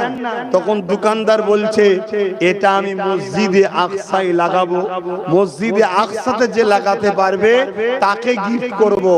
তখন মসজিদে আকসা কাদের দখলে? সেলিবিয়া, পৃথিবীর শ্রেষ্ঠ সৈন্য তারা, তখন পৃথিবীর শ্রেষ্ঠ সুপার পাওয়ার। সালাউদ্দিন আইবি বললেন তাহলে যত্ন করে রাখেন, ইনশাআল্লাহ। 9 বছরের বাচ্চা বলছে ইনশাআল্লাহ এটা আমি গিয়ে মসজিদে আকসায় লাগাবো। জোরে বলুন সুবহানাল্লাহ, আরো জোরে বলুন। এই যে বাচ্চাটা এই কথা বলছে, এটা বাচ্চার বাপ মার ফজিলত, বাচ্চার বাপ মার ফজিলত, বাপ মার অবদান এটা। ইহুদিরা যখন সালাউদ্দিন আইবির জীবনী পড়েছিল, তখন ইহুদিরা শপথ নিয়েছিল আমরা মুসলিম যুবকদের ঘরে নয়, মুসলিম পুরুষদের ঘরে নয়, আমরা মুসলিম নারীদের ঘরে টার্গেট করব। কেন? আমরা একটাও সালাউদ্দিনের মায়ের মতো পবিত্র নারী রাখবো না, যাতে করে কোনো মা যেন সালাউদ্দিন না জন্ম দিতে পারে। শুনছো কি বলছি? আর আজকে মুসলমানের ছেলে কি করছে বলো? এই তো ধর্মসভার বাধা দিয়ে মদ কাল দিয়ে হই হই করছে, এই তো করছে। আর সালাউদ্দিন আইবি 9 বছরের বাচ্চা, তার মুখ দিয়ে কথা বেরোচ্ছে কেন? তার বাপটাও তেমন ছিল, মাটাও তেমন ছিল। আর আজকে যে আমরা ভালো না হই, আমার ছেলেদের দ্বারা মসজিদ, মাদ্রাসা, কবরস্থান, জলসা বাঁচবে না, ওই বিরোধী হবে। আর এরা সাধারণ ছেলে, এদেরকে বিরোধী দিবার জন্য মুনাফিক বক্তা বেরোবে, মুনাফিক হুজুর বেরোবে, তারা বলবে কর, কোনো অসুবিধা নেই। হুজুর যখন বলে দিয়েছে তার মানে ফতোয়া জায়েজ হয়তো, কিন্তু হুঁশই নাই যে ধর্মসভার বিরোধী করলে কাফের হবে। এ হুঁশ নাই। কেন? এটা কি আমার বাপের নাকি? কথা বলেন, আমার বাপের? এটা তো দ্বীন ইসলাম, কোরআনের মাহফিল। খুব মাথায় ঢুকান, এগুলোকে হুঁশ করে করে কাজ করতে হয়। শুনতে বড় ছোট লাগে, মনে রাখবেন মুজাদ্দেদ জামান দাদা হুজুরের ওসিয়াতনামায় লেখা আছে, কেউ যদি দাড়ি, টুপি, জুব্বা, পাগড়িকে তুচ্ছ তাচ্ছিল্য করে সে কাফের হয়ে যাবে। হুজুর তলায় কারণ লিখছে, কেন? দাড়ি, টুপি, জুব্বা, পাগড়ি আমার নবীর পছন্দ, তাই নবীর পছন্দকে কেউ তুচ্ছ তাচ্ছিল্য করলে যদি কাফের হয়, তাহলে ঈদে মিলাদুন নবীকে তুচ্ছ তাচ্ছিল্য করলে, কোরআনের মাহফিলকে তুচ্ছ তাচ্ছিল্য করলে, দ্বীন ইসলামের মাহফিলকে তুচ্ছ তাচ্ছিল্য করলে তার ঈমান থাকে কি করে? কিন্তু সাধারণ ছেলে তো বুঝবে না। সাধারণ ছেলের পিছনে একটা করে সব মাথা মৌলী সাহেব বসে আছে। কিন্তু মনে রাখবেন, আল্লাহ নবী বলেছেন 72টা দল জাহান্নামে যাবে, তাদের মাথায় একটা করে সব আলেম থাকবে, বড় বড় আলেম। বাবেরা, নওজওয়ানেরা, মন দিয়ে শোনেন, সালাউদ্দিন আইবি বড় হয়ে গেলেন। 12,000 সৈন্য নিয়ে মসজিদ আকসাকে উদ্ধার করার জন্য আওয়াজ দিলেন, মসজিদ আকসাকে উদ্ধার করার জন্য রওনা দিলেন। একটা জায়গায় পৌঁছে গিয়ে মসজিদ আকসা থেকে একটু দূরে তাঁবু তৈরি করলেন। ওই তাঁবুতে সালাউদ্দিন আইবি রাত্রে একজন জাসুসকে পাঠিয়ে দিলেন, যাও একটু সেলিবিয়ারা মসজিদ আকসাতে কিভাবে পাহারা পাহারা দিচ্ছে একটু দেখো, কেননা দখল করতে হবে, আমার জিনিস আমাকে ফিরিয়ে নিতে হবে। সালাউদ্দিন আইবি এইভাবে যখন খবর দেওয়ার জন্য পাঠিয়ে দিলে, তিনি তখন এই জাসুসটা ঘুরে এসে বলতে লাগলো, ও হযরত সালাউদ্দিন আইবি, একটা দুটো নয়, 4 লক্ষ সৈন্য মসজিদ আকসাকে ঘিরে রেখেছে। কত জোরে বলবেন না? সালাউদ্দিন আইবির কত? পালানোর কথা তো নাকি, জলদি করে পালা। সালাউদ্দিন আইবি ফজরের নামাজের পর খুতবাতে দাঁড়িয়ে গেলেন, তাকরীর করছেন, ওয়াজ করছেন, বক্তব্য দিতে লাগলেন। আল্লাহর তারিফের পর, নবীর উপরে দরুদের পর সালাউদ্দিন আইবি বলতে লাগলেন, হে আমার সৈন্যরা, আমার কাছে খবর রয়েছে সেলিবিয়ারা 4 লক্ষ সৈন্য দিয়ে মসজিদ আকসাকে দখল করে পাহারা দিচ্ছে, আর আমরা মাত্র 12,000। আমি সালাউদ্দিন এই খুনি লড়াইতে যেখান থেকে ফিরে আসার কোনো উপায় নেই, এই লড়াইতে তোমাদেরকে জোর করব না, আমি তোমাদেরকে স্বাধীন দিয়ে দিলাম। যার মন যাবে পরিবার বাচ্চাদের কাছে ফিরে চলে যেতে পারো, তবে আমি সালাউদ্দিন আল্লাহর ঘর বন্দী থাকবে, আর আমি আজাদের জিন্দেগি চাই না। আমি সালাউদ্দিন একাই যাব আল্লাহর ঘরের জন্য কুরবান হতে। এই কথাটা শুনে মাথায় টুপি দিয়ে ইফতার পার্টিতে যেত। এখন দিন রাত মুসলমানদের বিরুদ্ধে বলতেছে না, বলেন? তাহলে টুপি দেখলে হবে না, তার দিলে নবী আছে কিনা দেখো, তার দিলে আল্লাহ রাসূলের মহব্বত আদব আছে কিনা দেখো। যদি নবীর প্রেম আদব না থাকে, ও টুপি দেখে কাজ হবে না, ও দাড়ি দেখে কাজ হবে না। তুমি পীর দেখলে হবে না, পীরজাদা দেখলে হবে না, মুফতি মাওলানা দেখলে হবে না। আগে দেখো ওই পীরের মধ্যে রাসূলের প্রেম আদব আছে কিনা, ওই মুফতি মাওলানার মধ্যে নবীর প্রেম আদব আছে কিনা দেখো, ওই পীরজাদার মধ্যে নবীর প্রেম আদব আছে কিনা দেখো। যদি নবীর প্রেম আদব না থাকে, এদের সঙ্গে যদি মেশো, আল্লাহ নবী জানিয়ে দিলে আসমানের নিচে জমিনের উপরে আখিরি জামানাতে সব থেকে নিকৃষ্ট হবে একদল আলেম দাবিদাররা। তারা দুনিয়া ইলম অর্জন করবে, মাথায় টুপি দেবে, মুখে দাড়ি রাখবে, করোনায় জুব্বা পরবে, মুসলমানদের লিডার সেজে তারা ঘুরে বেড়াবে।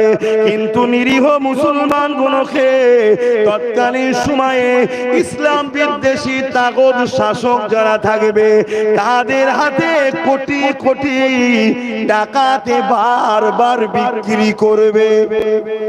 শুনছেন? তাহলে এই কথা বললে রাগ ইমাম সাহেবের হওয়া উচিত কি?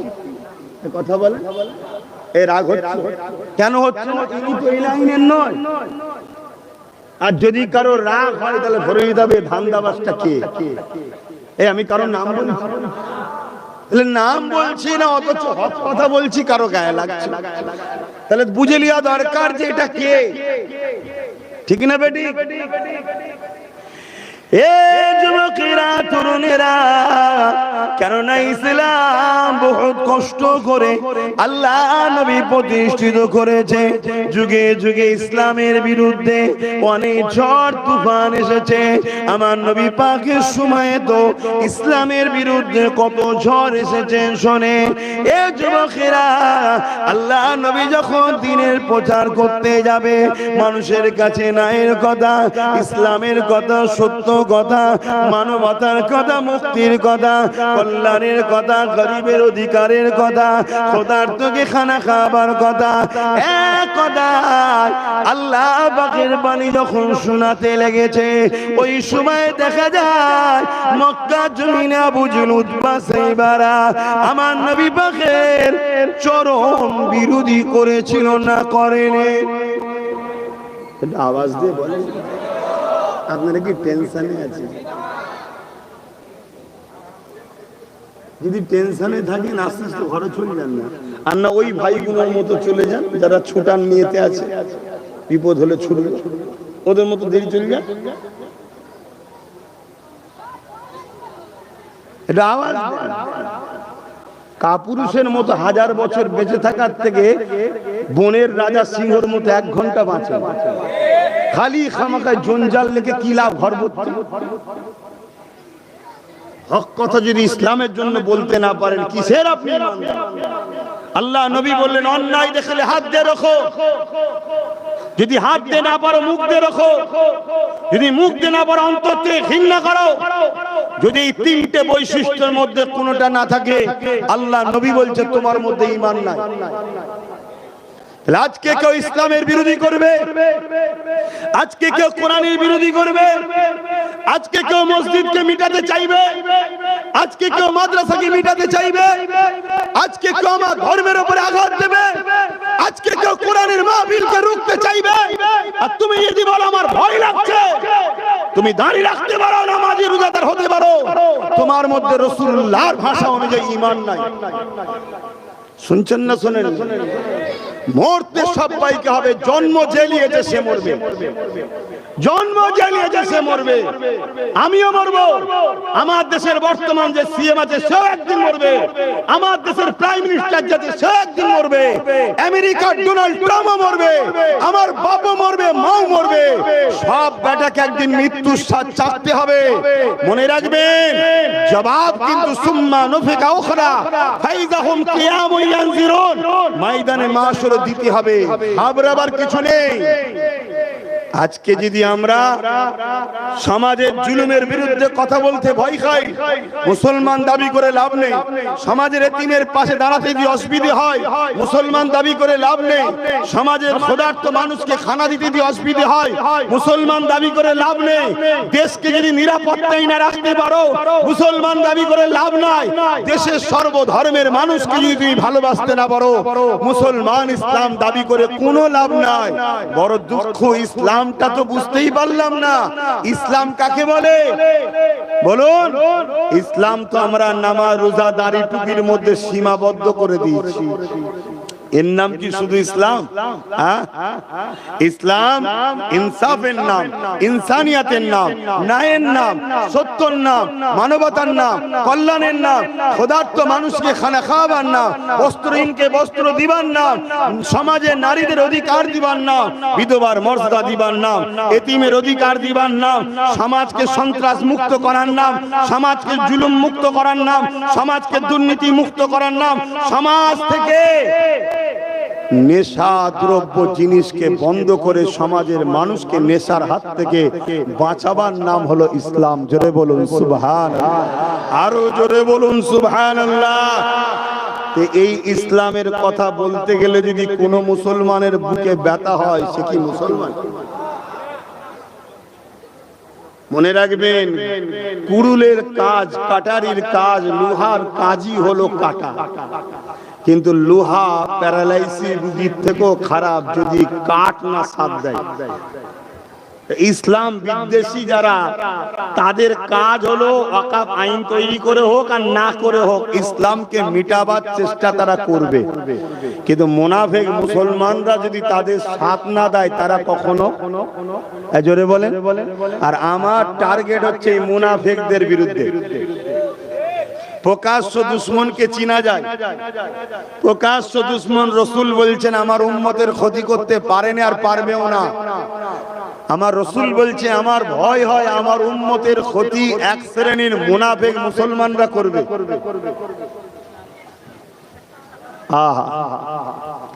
একবারও কি ভাববেন না আমার নবী পাক কত না কষ্ট করেছিলেন?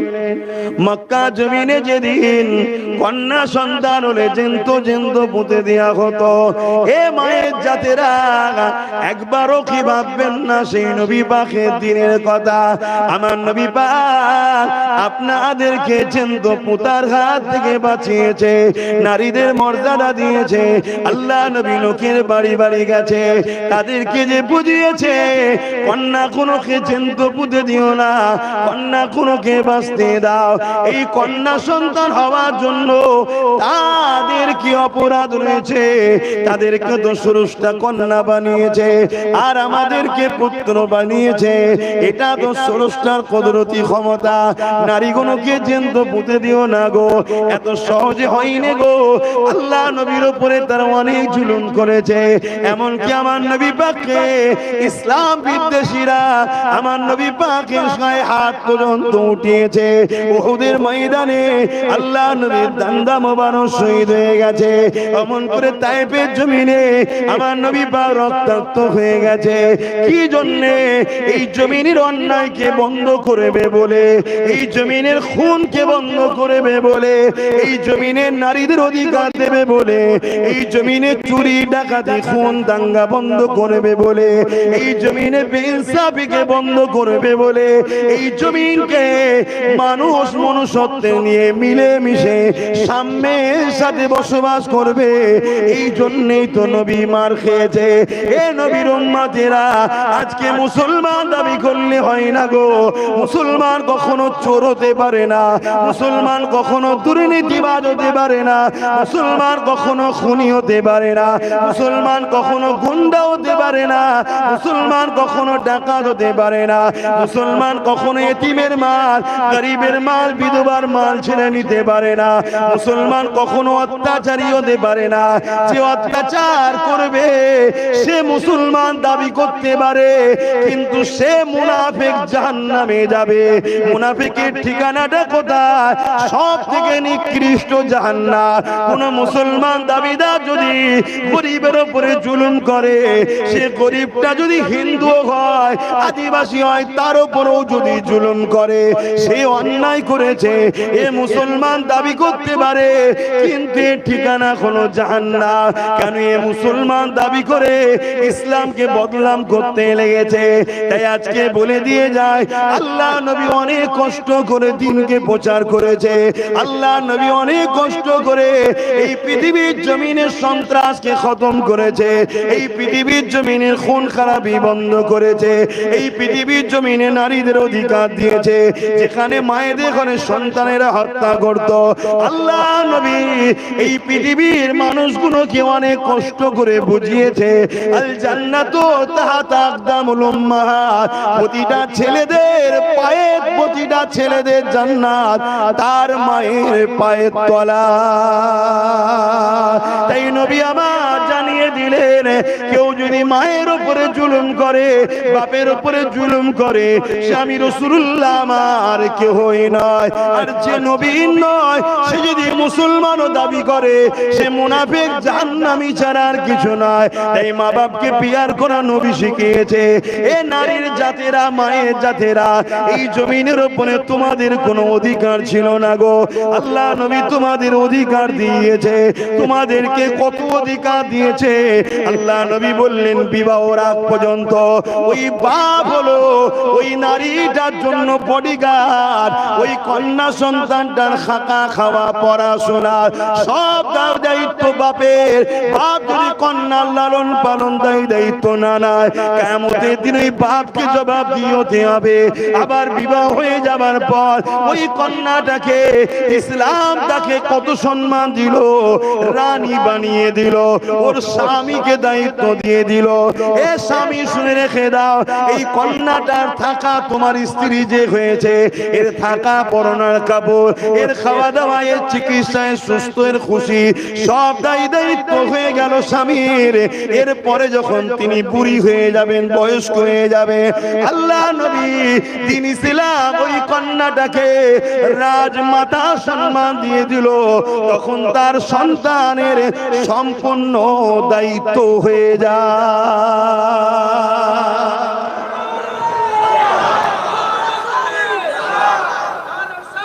ইয়া রাসূলুল্লাহ। তাই প্রত্যেকটা মায়ের তো উচিত ছোটবেলা থেকে আমাদের সন্তানদের শিক্ষা দেয়া, বাবা মিথ্যা বলবে না, চুরি করবে না, জুলুম করবে না। এটা তো বলা দরকার নাকি? এই বাচ্চাদেরকে ট্রেনিং দেওয়া দরকার। আর ছোট্টবেলা থেকে মায়েরা শিক্ষা দিচ্ছি না, আর এই আমাদের সমাজের একদল যুবক যখন বড় হচ্ছে তখন এই যুবকদের হাতে তথাকথিত সমাজ বিরোধীরা অস্ত্র তুলে দিচ্ছে, অর্থ তুলে দিচ্ছে, দিয়ে তাদেরকে গুন্ডা বানিয়ে দিচ্ছে। কখনো সেই গুন্ডারা এ দলের ভাড়াটিয়া, কখনো সেই গুন্ডারা ওই দলের ভাড়াটিয়া। এই দলের ভাড়াটিয়া করে শুধুমাত্র লুটে পুটে খাবো, এটাই হলো ধান্দা। হাত থেকে না ফসকে যায় ক্ষমতা, এই হলো এদের সমস্যা। এছাড়া জিন্দেগিতে দ্বিতীয় কিছু ভাবে না। এরা যদি সত্যি ইমানদার হতো, একবার হলো ভাবতো যে হারাম খেলে রক্তটা হারাম হবে, আর রক্ত হারাম যে শরীরের হয় ওই শরীর কখনো আল্লাহর পাক জান্নাতে যায় না। আমার নবী সারা জীবন জালিমদের বিরুদ্ধে লড়াই করে মজলুমদেরকে হাসিকে মুখে হাসি ফুটালো। আজকে নবীর উম্মত হয়ে কেউ যদি জালিম হয়, সে কখনো মুহাম্মদ রাসূলকে খুশি করতে পারলো? কথা বলে। আল্লাহ নবীর মাহফিলের উপরে কি জুলুম হয়নি? আল্লাহ নবী হক কথা বলবে, কোরআনের কথা বলবে, দ্বীন ইসলামের কথা বলবে। এমন সময় আবু জেহেল কি করলো? বাচ্চা বাচ্চা ছেলেদের ঘরে আমার রাসূলুল্লাহ মাহফিলকে বন্ধ করার জন্য খুলিয়ে দিল। শুনছেন তো নাকি? আজকেও হুলানো হচ্ছে না, একটু সারা দেন। আমি খুব খুশি বাপ, আমি দুঃখিত নয়। কেন একটা হক আর না হকের নমুনা বলে যাচ্ছে। হক উলামাদের পরিচয় হলো যুগে যুগে যুগে জালিম অত্যাচারীরা তাদের বিরুদ্ধে থাকবে। কথা বুঝে আসছে? অতএব আমার মাহফিল এভাবে প্রায় বাধা হয়, এটা আমার অভ্যাস হয়ে গেছে। আর আমি প্রশাসন বন্ধু যিনি ফোন করেছিলেন আছে কি জানি না, যদি দূর থেকে শোনে, আমি একটাই মেসেজ তিনাকে দেবো, আপনি যখন ফোন করেছিলেন সব থেকে বেশি খুশি যদি কেউ থাকে সেটা আমি ছিলাম। জলসাটা যদি মিস হতো আজকে রেস্টটা পেতাম। শুনছেন না শোনেন? কেন রোজ কথা বলে বলে গলা দিয়ে আওয়াজ আর বেরোচ্ছে না। আর আমার প্রত্যেকটা জলসা হলো অ্যাকশনের জলসা, প্রত্যেকটা জায়গায় যে আমাকে লড়াই করতে হয়। শুনছেন না শোনেন? তো সেই জায়গায় যখন ফোন করেছিলাম আমি ভাবলাম যদি আজকে বন্ধ হয়ে যায়, কিন্তু আল্লাহর কাছে তো আমায় ধরা পড়তে হবে না। তাই আমি জলসা কমিটি যদি বলে ভাইজান পাচ্ছি না, আমি তাহলে বলবো আল্লাহ আমার কি দোষ আছে? যে আমায় নিয়ে যাবে সে বলেছে হবে না, তাই আমি যাই। আর আমি নিজে থেকে যদি রুকে যাই, আল্লাহর কাছে জবাব দিতে হবে না? হবে না? এজন্য বাপ আমাকে যখন ফোন করেছিল আমি ভেবেছিলাম যদি জলসাটা নাই হয় তা আমি একটু রেস্ট পেয়ে যাব, কিন্তু কমিটি যে মজবুত আছে তাই তারা বলল না হবে। তবে আমি এই গ্রাম এলাকার মানুষকে বলবো, আমি একটা জিনিস বুঝি, তুমি যদি চেষ্টা করো আল্লাহ অবশ্যই তোমার সহায় হবে। জোরে বলুন সুবহানাল্লাহ। তোমাকে ধৈর্যের সাথে চেষ্টা করতে হবে। দেখো বিগত দিন একটা দিন কিন্তু তোমরা করতে পারোনি, আজ করতে পারছো, কাল আরো চেষ্টা করো। আজকে যে বাধা আসছে কালকে সে বাধাও কেটে যাবে। হাল ছাড়লে হবে না, হাল ছেড়ে দিলেই পেয়ে বসবে। চেষ্টার উপরে চেষ্টা, চেষ্টার উপরে চেষ্টা। একবার বাধা 100 বার বাধা। কামিয়াবি এত সহজে হয় না রে বাপ। এই যে বাতি আমরা জ্বালাচ্ছি, ল্যাম্প আলো, এটা আমেরিকার একটা বিজ্ঞানী তৈরি করেছেন। এটা কথা এসেছে তাই বলছি। আমেরিকার একজন বিজ্ঞানী, নাম তেনা স্মরণ করছেন এখন, তিনি এই বাতি ল্যাম্প আলো তৈরি করেছিলেন সর্বপ্রথম। পৃথিবীতে যত আলো জ্বলছে সেই বিজ্ঞানীর অবদান। শুনছেন তো নাকি? তিনি কি একদিনে করতে পেরেছেন? অনেক কষ্ট করে রেডি করে, যেই জ্বালাতে যায় জ্বলে না, আবার খোলে, আবার মেকানিক ঠিক করে, আবার জ্বালাতে যায় জ্বলে না। 100 বার চেষ্টা করেছে হয়নি, 200 বার চেষ্টা করেছে হয়নি। পরিবারের স্ত্রী বলছে আপনি কেন এই জিনিসটার পিছনে পড়ে আছেন? মন দিয়ে শোনো যুব সমাজ, যুব সমাজ শোনো, তোমাদের জিন্দেগিটা আজকে কোথায়? তোমাদের জীবনটা আজকে কিভাবে কাটছে? আজকে মানুষ মহাকাশে চলে যাচ্ছে, চাঁদে চলে যাচ্ছে, তোমরা আজকে কোথায় আছো? একবার ভাবো। তো ওই সময়েতে 200 বার তৈরি করেছে, হয়নি। স্ত্রী বলছে কেন পেরেশানে পড়ে আছেন? ওই বিজ্ঞানী বলছে আমার চেষ্টা যতক্ষণ না হচ্ছে আমি এর পিছনে লেগে থাকবো। 500 বার চেষ্টা করেছে, হয়নি। স্ত্রী তখন বলছে তোমার মতো পাগলের সঙ্গে আমার সংসার করা সম্ভব নয়, চলে গেছে। নেশা কিন্তু ছাড়েনি, লক্ষ্য ছাড়েনি। পরিবারের চলে গেছে, সন্তান চলে গেছে, বাপ মা ছেড়ে দিয়েছে। 999 বারের জ্বালাচ্ছে, তখনও জ্বলে নেই। 1000 বারের মাথায় যেই জ্বালিয়েছে আলো জ্বলে উঠেছে। কথা বুঝছো? আল্লাহ তাকে সাকসেসফুল করলো না করলো, কিসের বিনিময়ে? তার ধৈর্য আর তার জেদ, তার চেষ্টা। আমার কথা ভুল বুঝবে কি জানি না, কেউ যদি ভুলের ওপরও যদি ধৈর্যর সাথে টার্গেট ঠিক রেখে আগায়, ও ওখানেও বিজয় হবে। তুমি তো হকের ওপরে একটা ধর্মীয় মাহফিল করবে,